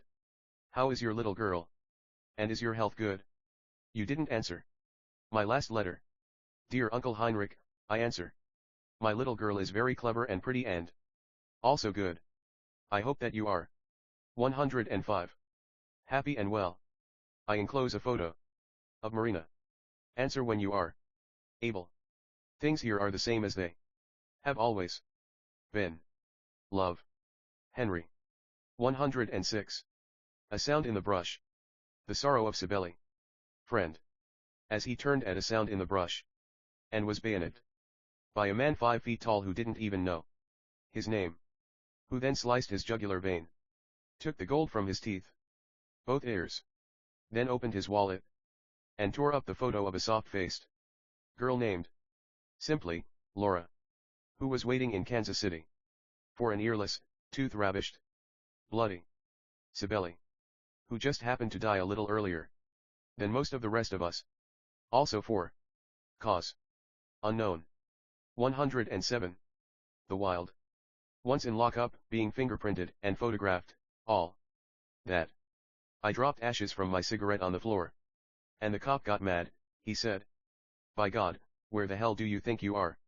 County jail, I said, and he said, all right, wise guy, now you walk down that corridor and then take a left. I walked on down. Took my left and here it came. They had this beast of a thing. In a huge cell block, alone. And there were wires across the bars. It was the LA County drunk tank. And it was their pet. The thing saw me. Came running. And threw itself snarling against the bars and wire. Wanting to kill me, and I stood there and watched it. Then spoke. Cigarette, how about a smoke? The thing rattled the wire and snarled a few more times. And I pulled out a smoke. The thing grinned at me and I poked a cigarette through the wire. Put it in his lips and lit him up. I dislike them too, I said. The thing grinned and bobbed its head. Yes. The cop came and took me away. And put me in a cell with 5 less living. 108. 4th of July. It's amazing. The number of people who can't feel pain. Put 40 in a room. Squeezed against each other. Hours of lethargic talk. And they don't faint. Scream. Go mad or even wince. It appears as if they are waiting for something that will never arrive. They are as comfortable as chickens or pigs in their pens. One might even consider it wisdom. If you can overlook the faces and the conversation. When the 4th is over. And they go back to their separate holes. Then the sun will kiss me hello. Then the sidewalks will look good again. Back in their cages. They'll dream of the next great holiday. Probably Labor Day. Smashing together on the freeways. Talking together. 40 in a room. Cousins, aunts, sisters, mothers, brothers, uncles, sons, grandfathers, grandmothers, wives, husbands, lovers, friends, all the rest. 40 in a room.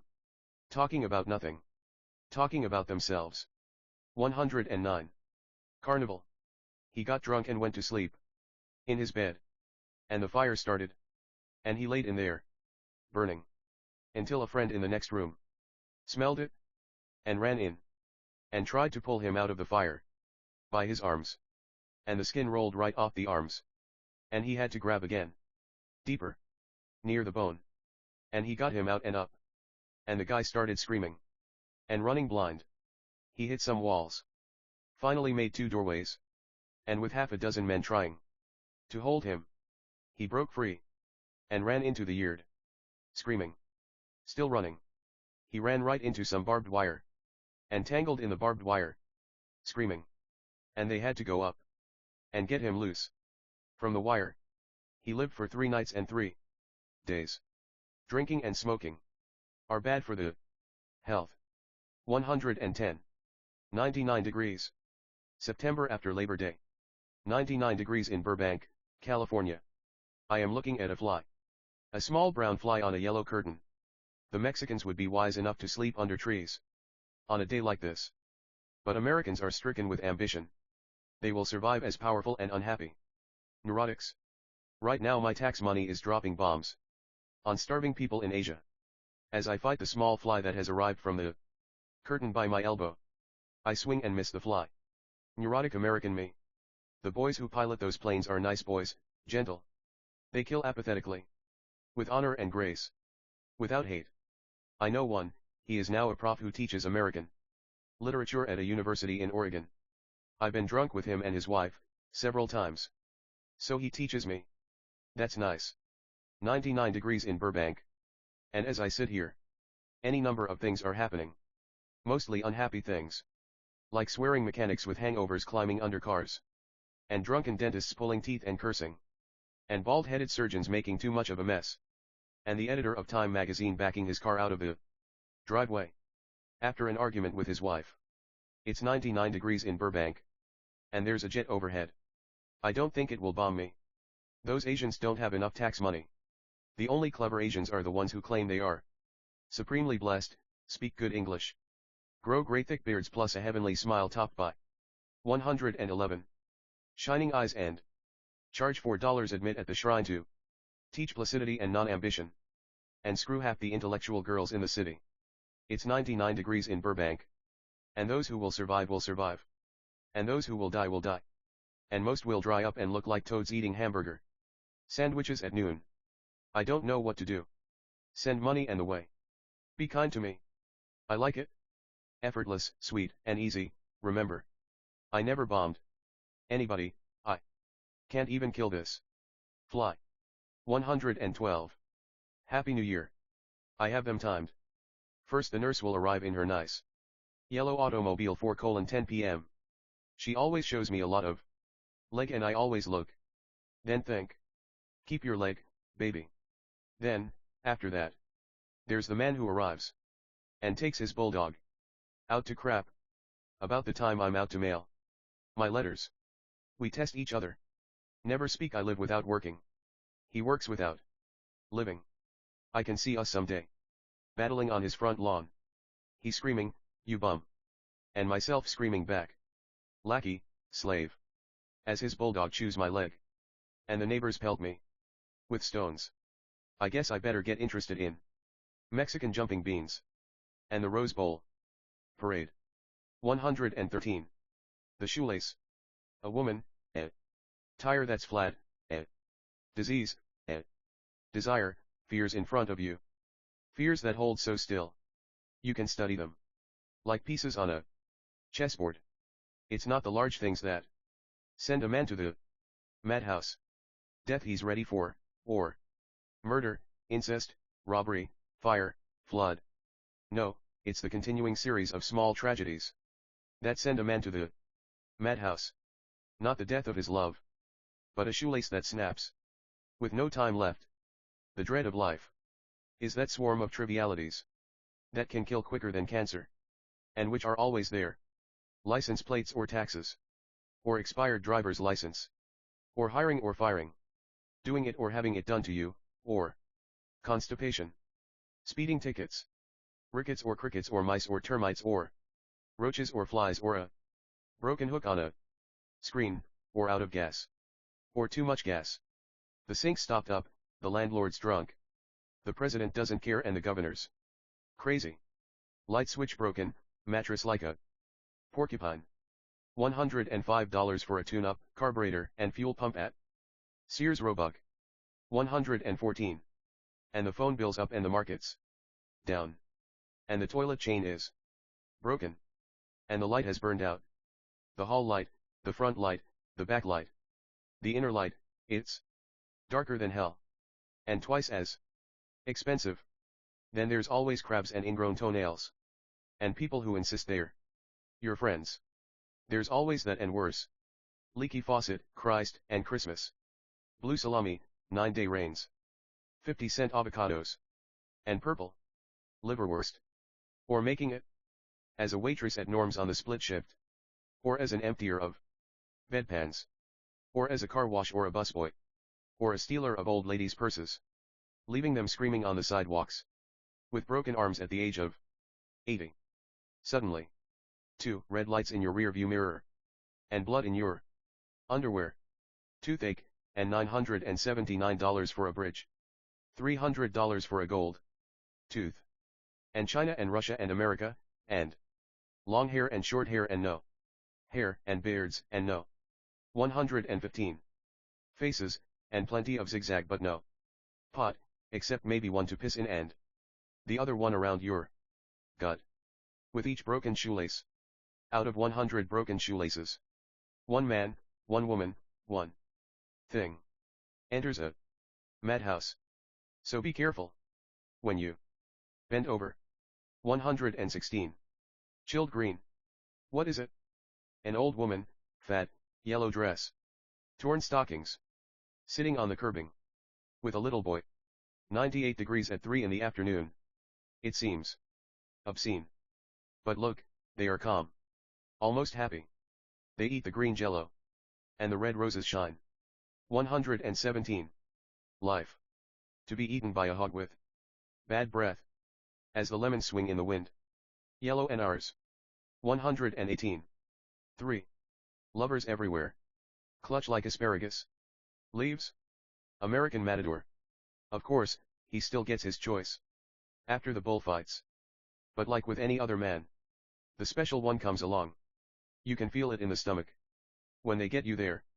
And the girl said. It's either bullfighting or me. He turned on love. To look at the face of death. You can see him at Tijuana. Working close to the horn. Taking chance after chance. He's been gored. A number of times. And you wonder if the thing is working at his stomach. As he fights. Getting him in closer. Than he should. The sword is pointed. In the sunlight. It goes in. Love. 121. I saw an old-fashioned whore today. At the thrifty drugstore. Buying a fifth of gin and a fifth of vodka. She was a dyed blonde. And she was relaxed in a black and white striped dress. That fell just below knee length. And her breasts were large. And she was a little bit fat. And the salesgirl who served her showed disgust. But the whore was used to all that. And waited for her change. And for the bottles to be bagged. And when the whore walked out. She walked out easily. And people looked up from their magazines. And the boys around the newsstand looked. And the people parking their cars looked. And I walked behind her. And I looked. And she got into a green car. Pool table green. Lit a cigarette. And I'm sure she drove off to some place. Magic. Where people were always laughing and the music was always playing. And the drinks were good. And the furniture and rugs were nice. And the mountains were tall. And there were 3 German shepherds on the lawn. And when she made love you knew it. And the price was not a lifetime. The blue cigarette smoke curling in the black ashtray a little wet with beer and mix. She'd roll you with the security of a leopard. Getting a deer. And you ought to see her in the bathtub. Singing an aria from one of those Italian operas. 122. Poem for Barbara, poem for Jane. Poem for Francis, poem for all or any of them. The fish ate the flower. And the tombs whistled. Dixie. As you told me you didn't care anymore. Old men in the pawn shops of the world looked around and killed themselves in my mind. When you said you didn't care anymore. The day I saw you with your new lover. You and your new lover. Walking down my boulevards. Past the butcher shop. Past the liquor store. Past the real estate agency. Haha. Suddenly I didn't care anymore. I went into the store and I bought a figurine of a fawn. A small cactus. A box of shrimp. A pair of green gloves. A paring knife. Some incense. Peppermilk eggs. A fifth of whiskey. And a roadmap of Lower Texas. 123. The clerk put it all in a bag. It bulged and was heavy and at last I knew that I had something. 124. Short order. I took my girlfriend to your last poetry reading. She said. Yes, yes. I asked. She's young and pretty, she said. And I asked. She hated your guts. Then she stretched out on the couch. And pulled off her boots. I don't have very good legs. She said. All right, I thought, I don't have very good poetry, she doesn't have very good legs. Scramble 2. 125. The dwarf. We'd had our ice cream cones. Been scared by a dog. Picked flowers. Held hands in the sunlight. My little girl is 6. And as good a girl as can be. We walked back to my place. Where 2 ladies were moving out of the apartment. Next door. One was a dwarf. Quite squat. With short trunk-like legs. Hank, what's wrong with that woman? I'm sorry, little lady. That my child didn't know that there wasn't anything wrong with you. 126. Merry Christmas. There I am. Hungover, I've just made it in. And sit next to the mother of my child. She sits there old and grey. I sit there old and graying. There's a 6-year-old daughter. It's Christmas at Edison Grammar School. December 17th. 1 p.m. I sit mostly with women. Ah, there's a guy, and there's a guy. What's the matter with those bums? No jobs. Too bad. First there's something. They need 5 nominations for the PTA board. 4 old dames nominate each other. Like sneaky Hitlers. Nobody wants the 5th nomination. Will everybody in favor of the nominations being closed, please yeah in the affirmative. There's a dog in there, somebody steps on his tail. Yike, he goes. Everybody laughs, the nominations are closed. Jesus Christ. By a dog. Okay, trot them on. No wait. The orchestra. Tiny little people with tiny little violins, most serious little people. They are the string section. They play Christmas songs under the direction of Mr. Plepler and Mr. Medler. Medler. Oh well, it's not very good. 127. 5 little Christmas bells, courtesy AM and PM. Kindergarten has been changed to rocking the child. No reason is given. The dog has been kicked out. I am still there. With hangover.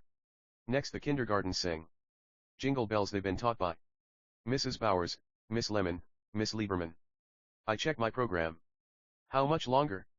I notice that the children are black, white, oriental, brown, it's integration. But it's easy, they show us how easy. 2nd, 3rd, 4th grades. 12 days of Christmas, they hold up paintings. Take them down, up down, and back to the partridge in the pear tree. They've done it? Perfect. Even with the mistakes. Courtesy Mrs. Labrach, Mrs. Biddix. Next comes pine cones and holly berries, not so good. Now here are the 5th and 6th graders. Santa and the Mouse. It's garbled, nobody can hear what they are saying. It's under the direction of Mr. Dorfelinger. And he flings them. He sits them down and sits right down with them. And all you can hear is Mr. Dorfelinger's beautiful voice. Dorfelinger seems everywhere. There he is in the center. There he is showing his buttocks. He likes to leap and run about. He sings and gives his 5th and 6th. 128.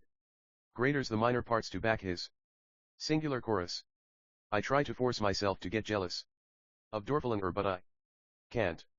I'm very happy that I am not Mr. Dorfelinger. A woman across the aisle turns to me. He has a beautiful voice, she says. Yes, I smile back. He has. Christmas tree, 3rd, 4th, 5th graders. Then, of course, we have decked the halls. Courtesy of Mrs. Holmes. Oh, my God, it's the 1st and 2nd graders. Now. I'm nervous as shit. I'm sick, I don't know what to do. I've done time, lain in alleys drunk. Slept with 50 women, I can't take it. The mother of my child seems quite calm. I'm the coward, where is she? All of a sudden they bring them through the back door. They've been bringing them through the front. What's going on? There's my kid, she's walking past. Hi. I say, hi. She smiles and puts a finger to her lips. SHHH. They file onto the platform. 1st and 2nd graders. C/O Mr. Garnes, Miss McCormick, Mrs. Nagata, MRS. Samarge. Okay. Too fat for the chimney. Not too good. But she keeps looking at me and grinning. 129. Singing, waving. I smile back, wave, all. Grins, the old jailbird. Then toy trains. Much better. We applaud. They file out in order. Each waiting their turn. She's gone. Somewhere. The remainder of the program loses some meaning. Except a very sexy young Chicano teacher. In a yellow dress. Comes out and sings. Silent Night. In Spanish. Meanwhile Mr. Dorfelinger is seen running about. In this door, out that one, showing his buttocks. Racing across the stage in some great Urgency. Dorfelen says somebody. He will not be forgotten by anybody. He will not allow himself to be. Especially by the ladies. It goes on. Let there be peace on earth. We all sing together. The last number on the program. Taxpayers forget Christmas, remember instead how nice your children are. We get back to the mother's apartment. 130. And there is a notice that they will shut off the gas that day. The mother claims no previous notice has been received. I drive them down to 5th Street. In Santa Monica. To the gas CO. I wave. Goodbye. They stand on the corner. My daughter has a hole in her black tights. Right knee. Let there be peace on earth. And let it begin with me. Let there be peace on earth. The peace that was meant to be. With God as our Father. Brothers all are we. Let me walk with my brother. In perfect harmony. 131. Marina. Majestic, magic. Infinite. My little girl is. Sun. On the carpet. Out the door.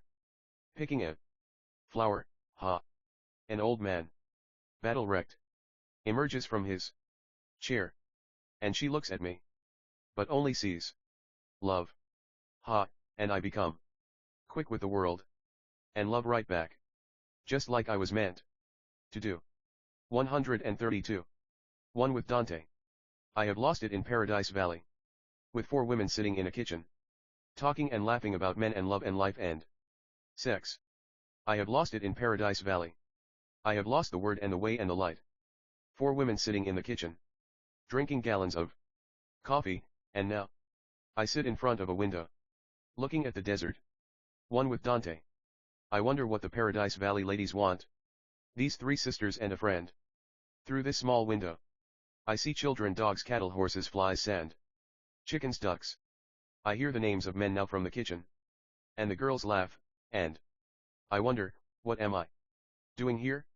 These girls, this continual examination of the senses. And the ideas and the reasons and the facts and the moods. Destroys. I have lost it in Paradise Valley. You have to lose it somewhere. I chose Arizona, although the love last night was good. I am lost in the desert. I have given it up. 133. An interesting night. My girlfriend. She started smashing all my bottles. My whiskey bottle and my beer bottles. Meanwhile. Yelling and screaming. Then she ran out the door. 3 police arrived 5 minutes later. One holding shotgun. And they asked various questions. One of them being, "What do you do?" "I'm a writer," I said. The cop smirked at me, walked over to the typewriter, picked up some papers, and started reading. It was my 2,000-word essay on the meaning of suicide. He didn't seem much interested. After they left, I went all the way to Altadena and slept with a fine 22-year-old girl. 134. Some pot. 3 cats. 3 homosexuals. A 7-year-old boy. A dog, and a 24 by 20 photo of me hanging over the fireplace. Looking wise. 135. A threat to my immortality. She undressed in front of me, keeping her pussy to the front, while I laid in bed with a bottle of beer. "Where'd you get that wart on your ass?" I asked. "That's no wart," she said. "That's a mole, a kind of birthmark." "That thing scares me," I said. "Let's call it off." I got out of bed and walked into the other room and sat on the rocker and rocked. She walked out. "Now, listen, you old fart. You've got warts and scars and all kinds of things all over you. I do believe you're the ugliest old man I've ever seen." "Forget that," I said, "tell me some more about that mole on your butt." She walked into the other room and got dressed and then ran past me, slammed the door, and was gone. And to think, she'd read all my books of poetry too. I just hoped she wouldn't tell anybody that I wasn't pretty. 136.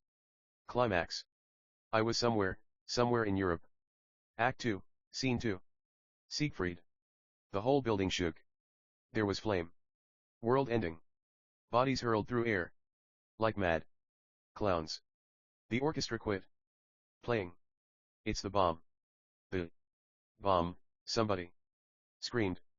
The bomb, the bomb, the bomb. The bomb. I grabbed the fat blonde. Tore her dress away. Götterdämmerung. I don't want to die, said the blonde. The whole opera house was coming down. Blood on the floor. More flame. Smoke. Smoke. Screaming. It was terrible. I stuck it in. 137. A man's woman. The dream of a man is a whore with a gold tooth and a garter belt. Perfumed. With false eyebrows. Mascara. Earrings. Light pink panties. Salami breath. High heels. Long stockings with a very slight run on back of left stocking. A little bit fat. A little bit drunk. A little bit silly and a little bit crazy. Who doesn't tell dirty jokes. And has 3 warts on her back. And pretends to enjoy symphony music. And who will stay a week. Just 1 week. And wash the dishes and cook and fuck and suck. And scrub the kitchen floor. And not show any photos of her children. Or talk about her ex-husband or husband. Or where she went to school or where she was born. Or why she went to jail last time. Or who she's in love with. Just stay 1 week. Just 1 week. And do the thing and go and never come back. For that 1 earring on the dresser. 138. Tight pink dress. I read where this 44-year-old soprano of some fame fell out of a 4-story window and killed herself. Well, I suppose this is all right for sopranos of some fame, but I think that 8 stories is more reasonable. I know this woman, a sister of the mother of my child, some years back. Her husband divorced her, and she jumped out of a 4-story window and broke both legs and other assorted parts. Maybe that soprano just wasn't as tough as she was. Well, Helen got over the broken leg and parts. And she came around one day to my place in a nice tight pink dress, and we were alone, but nothing happened. I didn't want it to. And we talked. And now she is really married to something. One of the most obnoxious souls that I know. He plays the flute, says the mother of my child. They get along. He came to see me one time and I ran him out the door. He packed death around with him like breath chasers. I've advised her to go 12 stories high. When this one fails, I should have taken her the day she arrived in her tight pink dress. This guy and his flute. He probably shits flutes. And Helen with all that money, you think she might have done better. 139. More or less, for Julie. On the Hammond or through the bomb-shadowed window. Through steak turned blue with the rot of drunken days. Through signature and saliva. Through Savannah. Dark running streets like veins. Caught in a juniper brush, through love spilled. Behind a broken shade on an October day. Through forms and windows and lines. Through a book by Kafka stained with wine. Through wives and friends and jails. Standing young ones. Hearing Beethoven or Bruckner. Or even riding a bicycle. Young as that. Impossible. Coming across the bridge. In Philadelphia. And meeting your first whore. Falling on the ice, drunk and numbed. You picking up she picking up he. Until at last, laughing across all barriers. No marriage was ever more innocent or blessed. And I remember her name and yes her eyes. And a small mole on her left shoulder. And so we go down, down in sadness, sadness. Sitting in a grease-stained room. Listening to the corn boil. 140. This is the way it goes and goes and goes. All your writing about pain and suffering is a bunch of bullshit. Just because I told you that rock music hurts my head. Just because we have slept and awakened and eaten together. Just because we've been in cars and at racetracks together. In parks, in bathtubs, in rooms together. Just because we've seen the same swan and the same dog at the same time. Just because we've seen the same wind blow the same curtain. You have suddenly become a literary critic. Just because you have sculpted my head and read my books and told me of your loves and your flirtations and your travels. Just because I know the name of your daughter and have changed a flat tire for you. You have suddenly become a literary critic. Just because you've had 3 poems accepted by a Mimeo mag. Just because you're writing a novel about your own madness. Just because you shake your ass and have long brown hair. You have suddenly become a literary critic. Just because I have fucked you 144 times. You have suddenly become a literary critic. Well, then, tell me. Of all these writers, whose pain is real? What? Yes, I might have guessed your pain is real. So, in the best interest of us all, wave goodbye to the living who have lost the strength to weep, and, as white ladies in pink rooms put on blue and green earrings, wave goodbye to me.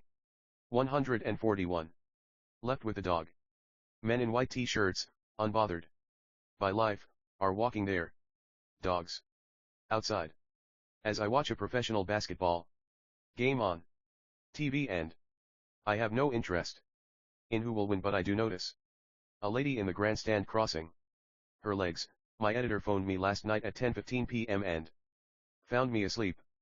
Maybe that's why he has to print the unpublished works of Gertrude Stein. Very bad symphony music now. I mean bad for me. The violin sings of dank life and a grave, and I am a student of both. Here now. My love has gone looking for an apartment in Venice, California, and she has left me with her dog, a not quite immaculate creature named Stubby, who sits behind my chair listening to a violin and a typewriter. They say fire eaters, traffic cops, boxers, and clerks in department stores sometimes know the truth. I do what I can. 142. The best one can settle for is an afternoon with the rent paid, some food in the refrigerator, and death, something like a bad painting by a bad painter that you finally buy because there's not anything else around. My love has gone looking for an apartment in Venice, California, across the top of the sky. Something marches upside down. 143. Praying for a bestseller. Waiting for my novelist friend to put the word down. She sits in the kitchen, thinking about the madhouse, thinking about her ex-husband, while I entertain her 3-year-old child, who is now in the bathtub. Well, listen, I guess after a madhouse or two you need a few breaks. My novelist friend may be crazy now, or she wouldn't be in the same house with me. Or maybe I'm the one who's crazy. She's told me a couple of times she's going to cut off my balls if I do this thing or that thing. Well, taking a chance with my balls on the line that way. It had better be a good novel. Or at least a bad one that is a bestseller. I sit here rolling cigarette after cigarette while listening to her type. I suppose that for each genius launched, 5 or 6 people must suffer for it. Them. Him. Her. Very well. 144. That one. Your child has no name. Your hair has no color. Your face has no flesh. Your feet have no toes. Your country has 10 flags. Your voice has no tongue. Your ideas slide like snakes. Your eyes do not match. You eat bouquets of flowers. Throw poisoned meat to the dogs. I see you linger in alleys with a club. I see you with a knife for anybody. I see you peddling a fish head for a heart.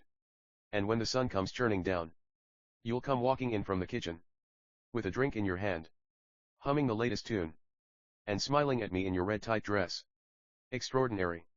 145. Have you ever kissed a panther? This woman thinks she's a panther. And sometimes when we are making love, she'll snarl and spit, and her hair comes down, and she looks out from the strands, and shows me her fangs. But I kiss her anyhow and continue to love. Have you ever kissed a panther? Have you ever seen a female panther enjoying the act of love? You haven't loved, friend. You with your squirrels and chipmunks, and elephants and sheep. You ought to sleep with a panther. You'll never again want squirrels, chipmunks, elephants, sheep, fox, wolverines. Never anything but the female panther. The female panther walking across the room. The female panther walking across your soul. All other love songs are lies. When that black smooth fur moves against you, and the sky falls down against your back, the female panther is the dream arrived real. And there's no going back, or wanting to. The fur up against you. The search over. And you are locked against the eyes of a panther. 146. 2 carnations. My love brought me 2 carnations. My love brought me red My love brought me her. My love told me not to worry. My love told me not to die. My love is two carnations on a table. While listening to Schoenberg. On an evening darkening into night. My love is young. The carnations burn in the dark. She is gone leaving the taste of almonds. Her body tastes like almonds.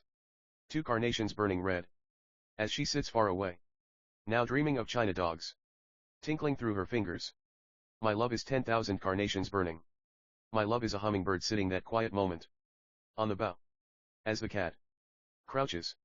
147. Man and woman in bed at 10 p.m. I feel like a can of sardines, she said. I feel like a band-aid, I said. I feel like a tuna fish sandwich, she said. I feel like a sliced tomato, I said. I feel like it's gonna rain, she said. I feel like the clock has stopped, I said. I feel like the door's unlocked, she said. I feel like an elephant's gonna walk in, I said. I feel like we ought to pay the rent, she said. I feel like we ought to get a job, I said. I feel like you ought to get a job, she said. I don't feel like working, I said. I feel like you don't care for me, she said. I feel like we ought to make love, I said. I feel like we've been making too much love, she said. I feel like we ought to make more love, I said. I feel like you ought to get a job, she said. I feel like you ought to get a job, I said. I feel like a drink, she said. I feel like a fifth of whiskey, I said. I feel like we're going to end up on wine, she said. I feel like you're right, I said. I feel like giving up, she said. I feel like I need a bath, I said. I feel like you need a bath too, she said. I feel like you ought to bathe my back, I said. I feel like you don't love me, she said. I feel like I do love you, I said. I feel that thing in me now, she said. I feel that thing in you now too, I said. I feel like I love you now, she said. I feel like I love you more than you do me, I said. I feel wonderful, she said. I feel like screaming. I feel like going on forever, I said. I feel like you can, she said. I feel, I said. I feel, she said. 148. The answer. She runs into the front room from outside. Laughing. Well, you always wanted a crazy woman. Didn't you? Ha ha ha ha, ha. You've always been fascinated with crazy women. Haven't you? Ha ha ha ha, ha. Sit down, I say, I have the coffee water. On. We sit by the kitchen window on a Los Angeles Sunday. And I say. See that man walking by? Yes, she says. Know what he's thinking? I ask. What's he thinking? She asks. He's thinking, I say, he's thinking. That he wants a loaf of bread for breakfast. A loaf of bread for breakfast? Yes, can you imagine some crazy son of a bitch wanting a loaf of bread for breakfast? I can't imagine it. I get up and pour the coffees. Then. We look at each. 149. Other. Something has gone wrong the night before and we want to find out. If it was her upset stomach. Or my diarrhea. Or something worse. We lift our coffees, touch them in toast. Our eyes spark the question. And we sit by a kitchen window on a Los Angeles Sunday. Waiting. 150. A split. Death, he said, let it come. It was after the races. Zipper on pants broken. $80 winner. Out one woman. He drove through stop signs and red lights. At 70 mph on a side street. And then he heard the noise. He was smashing through a barricade of street obstructions. Boards and lights flying. Things jumping on the hood. The car was thrown against the curbing. And he straightened it just in time. To miss a parked car. He was drunk but it was the first time in 35 years he had hit anything. And he ran up a dead-end street. Turned, came on out. Took two rights. And 5 minutes later he was inside his apartment. He got on the phone. And an hour later there were 14 people drinking with him. All but the right one. And the next day he was sick. And she was there. And she said she had lost her purse out of town, $55 and all her ID, 100 miles out of town. She had gotten tired of waiting for him to phone. Or not to phone. She said, let's not have any more splits, I can't bear them. And he vomited, and she said, all you want to do is kill yourself. He said, all right, no more splits.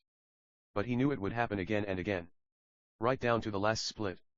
And he got up and cleaned his mouth and washed. And got back into bed with her. 151. And she held him like a baby. And he thought, hell, what kind of man am I? And then he didn't care. And they kissed. And it was alright until next time. 152. Power failure. Was all set to write an immortal poem. It was 9:30 p.m. Had taken me all day to get the juices properly aligned. I sat down to the typewriter. Reached for the keys and then all the lights in the neighborhood went out. She was working on her novel. Well, she said, we might as well go to bed. We went to bed. Since we had fucked 5 times in 2 nights, we decided it might be a better time to tell eerie stories. She told me one about the 2 sisters lost in the woods, who came upon the madman's house, but it was cold and dark and he was nowhere about. So they decided to go in, and one sister slept in one bed and the other slept in the other. And later in the night one sister was awakened by this squeaking sound. And she looked up and here was the madman, rocking back and forth in this rocker, with her sister's head in his lap. And I told one about how these 2 bums were in a skidrow room. And one bum sat on the floor and stuck his hand in his mouth and ate his hand and then his arm and then ate the other hand and soon ate himself up while the other bum watched, and then the other bum sat on the floor and did the same thing, and the story ends with this neon sign blinking color off and on across the vacant floor. Well, we went to sleep. And then we were awakened when all the lights came on. Plus the radio and the TV. And I said, oh God, life is back again. And she said, well, we might as well sleep now. And so I got up and turned everything off. And we closed our eyes. And she thought, there goes my immortal novel. And I thought, there goes my immortal poem. 153. Everything depends upon some type of electricity. The street lights kept me awake for 30 minutes. Then I dreamed that I ate matchsticks and light bulbs for a living and I was the best in my trade. 154. Snake in the watermelon. We French kissed in the bathtub. Then got up and rode the merry-go-round. I fell over backwards in the chair. Then we ate 2 cheese sandwiches. Watered the plants and read the New York Times. The essence is in the action. The action is the essence. Between the moon and the sea and the ring. In the bathtub. The tame rats become more beautiful than long red hair. My father's hands cut steak again. I roller skate before pygmies with green eyes. The snake in the watermelon shakes the shopping cart. We entered between the sheets which were as delicious as miracles and walks in the park. The hawk smiled daylight and nighttime. We rode past frogs and elephants. Past mines in mountains. Past cripples working Ouija boards. She had toes on her feet. I had toes on my feet. We rode up and down and away. Around. It was sensible and pliable and holy. And felt very good. Very, very good. The red lights blinked. The Zeppelin flew away. The war ended. We stretched out then. And looked at the ceiling. A calm sea of a ceiling. It was all right. Then we got back in the bathtub together. And French kissed. Some more. 155. Style. Style is the answer to everything. A fresh way to approach a dull or a dangerous thing. To do a dull thing with style is preferable to doing a dangerous thing without it. Joan of Arc had style. John the Baptist. Christ. Socrates. Caesar. Garcia Lorca. Style is the difference. A way of doing. A way of being done. 6 herons standing quietly in a pool of water. Or you walking out of the bathroom naked. Without seeing me. 156. The shower. We like to shower afterwards. I like the water hotter than she. And her face is always soft and peaceful. And she'll wash me first. Spread the soap over my balls. Lift the balls. Squeeze them. Then wash the cock. Hey, this thing is still hard. Then get all the hair down there. The belly, the back, the neck, the legs. I grin. And then I wash her. First the cunt, I stand behind her, my cock in the cheeks of her ass. I gently soap up the cunt hairs. Wash there with a soothing motion. I linger perhaps longer than necessary. Then I get the backs of the legs, the ass, the back, the neck, I turn her, kiss her. Soap up the breasts, get them and the belly, the neck. The fronts of the legs, the ankles, the feet. And then the cunt, once more, for luck. Another kiss, and she gets out first. Toweling, sometimes singing while I stay in. Turn the water on hotter. Feeling the good times of love's miracle. I then get out. It is usually mid-afternoon and quiet. And getting dressed we talk about what else there might be to do. But being together solves most of it. In fact, solves all of it. For as long as those things stay solved. In the history of woman and man, it's different for each. Better and worse for each. For me, it's splendid enough to remember. Past the marching of armies. And the horses that walk the streets outside. Past the memories of pain and defeat and unhappiness. 157. Linda, you brought it to me. When you take it away, do it slowly and easily. Make it as if I were dying in my sleep instead of in my life, amen. 158. If we take what we can see. The engine's driving us mad. Lovers finally hating. This fish in the market. Staring upward into our minds. Flowers rotting, flies web caught.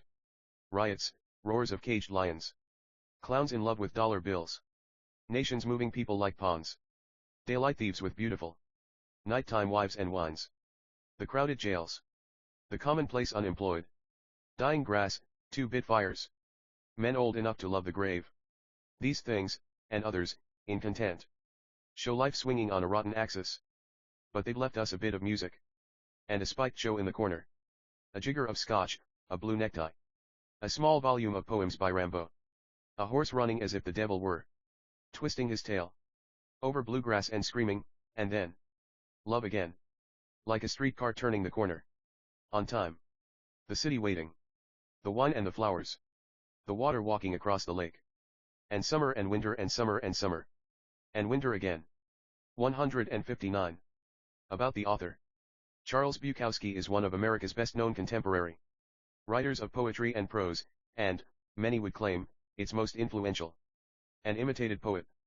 He was born in Andranch, Germany, to an American soldier father and a German mother in 1920, and brought to the United States at the age of 3. He was raised in Los Angeles and lived there for 50 years. He published his first story in 1944 when he was 24. And began writing poetry at the age of 35. He died in San Pedro, California, on March 9, 1994, at the age of 73, shortly after completing his last novel, Pulp, 1994. During his lifetime he published more than 45 books of poetry and prose, including the novels Post Office, 1971, Factotum, 1975, Women, 1978, Ham on Rye, 1982, and Hollywood, 1989. Among his most recent books are the posthumous editions of What Matters Most Is How Well You Walk Through the Fire, 1999, Open All Night, New Poems, 2000, Beer Spit Night, and Cursing, The Correspondence of Charles Bukowski and Sherry Martinelli, 1960-1967, 2001, and The Night Torn Mad with Footsteps, New Poems, 2001. All of his books have now been published in translation in over a dozen languages and his worldwide popularity remains undiminished. In the years to come, Echo will publish additional volumes of previously uncollected poetry and letters. Visit www.authortracker.com for exclusive information on your favorite HarperCollins author. By Charles Bukowski. Available from Echo. The Days Run Away Like Wild Horses Over the Hills, 1969. Post Office, 1971. Mockingbird Wish Me Luck, 1972. South of No North, 1973. Burning in Water, Drowning in Flame, Selected Poems 1955-1973, 1974. Factotum, 1975. Love is a Dog from Hell, Poems 1974-1977, 1977. Women, 1978. Play the piano drunk / like a percussion instrument / until the fingers begin to bleed a bit, 1979. Shakespeare Never Did This, 1979. Dangling in the Tournefortia, 1981. Ham on Rye, 1982. Bring Me Your Love, 1983. Hot Water Music, 1983. There's No Business, 1984. War All the Time, Poems 1981-1984, 1984. You Get So Alone at Times That It Just Makes Sense, 1986. The Movie, Barfly, 1987. The Rooming House Madrigals, Early Selected Poems 1946-1966, 1988. Hollywood, 1989. Septuagenarian Stew, Stories and Poems, 1990. The Last Night of the Earth Poems, 1992. Screams from the Balcony, Selected Letters 1960-1970, 1993. Pulp, 1994. Living on Luck, Selected Letters 1960s-1970s, Volume 2, 1995. Betting on the Muse, Poems and Stories, 1996. Bone Palace Ballet, New Poems, 1997. The Captain is Out to Lunch and the Sailors Have Taken Over the Ship, 1998. Reach for the Sun, Selected Letters 1978-1994, Volume 3, 1999. What Matters Most Is How Well You Walk Through the Fire, New Poems, 1999. Open All Night, New Poems, 2000. The Night Torn Mad with Footsteps, New Poems, 2001. Beer Spit Night and Cursing, The Correspondence of Charles Bukowski and Sherry Martinelli 1960-1967, 2001. Copyright Mockingbird Wish Me Luck. Copyright 1972 by Charles Bukowski. Anderson. All rights reserved under international and Pan-American copyright conventions. By payment of the required fees, you have been granted the non-exclusive, non-transferable right to access and read the text of this ebook on screen. No part of this text may be reproduced, transmitted, downloaded, decompiled, reverse engineered, or stored in, or introduced into any information storage and retrieval system, in any form or by any means, whether electronic or mechanical, now known or hereinafter invented, without the express written permission of HarperCollins eBooks. Adobe Acrobat eBook Reader July 2007. ISBN 978-0-06-147199-5. 109876544321. About the publisher. Australia. HarperCollins Publishers, Australia, Party Ltd. 25, Ryde Road, PO Box 321, Pymble, NSW 2073, Australia. http://www.harpercollinsebooks.com.au. Canada. HarperCollins Publishers Ltd. 55, Avenue Road Suite 2900. Toronto, on, M5R, 3L2, Canada. http://www.harpercollinsebooks.ca. New Zealand. HarperCollins Publishers, New Zealand, Limited. P.O. Box 1, Auckland, New Zealand. http://www.harpercollinsebooks.co.nz. United Kingdom. HarperCollins Publishers Ltd. 77-85 Fulham Palace Road. London, W68JB, UK. http://www.uk.harpercollinsebooks.com. United States. HarperCollins Publishers Inc. 10 East 53rd Street. New York, New York, 10022. http://www.harpercollinsebooks.com.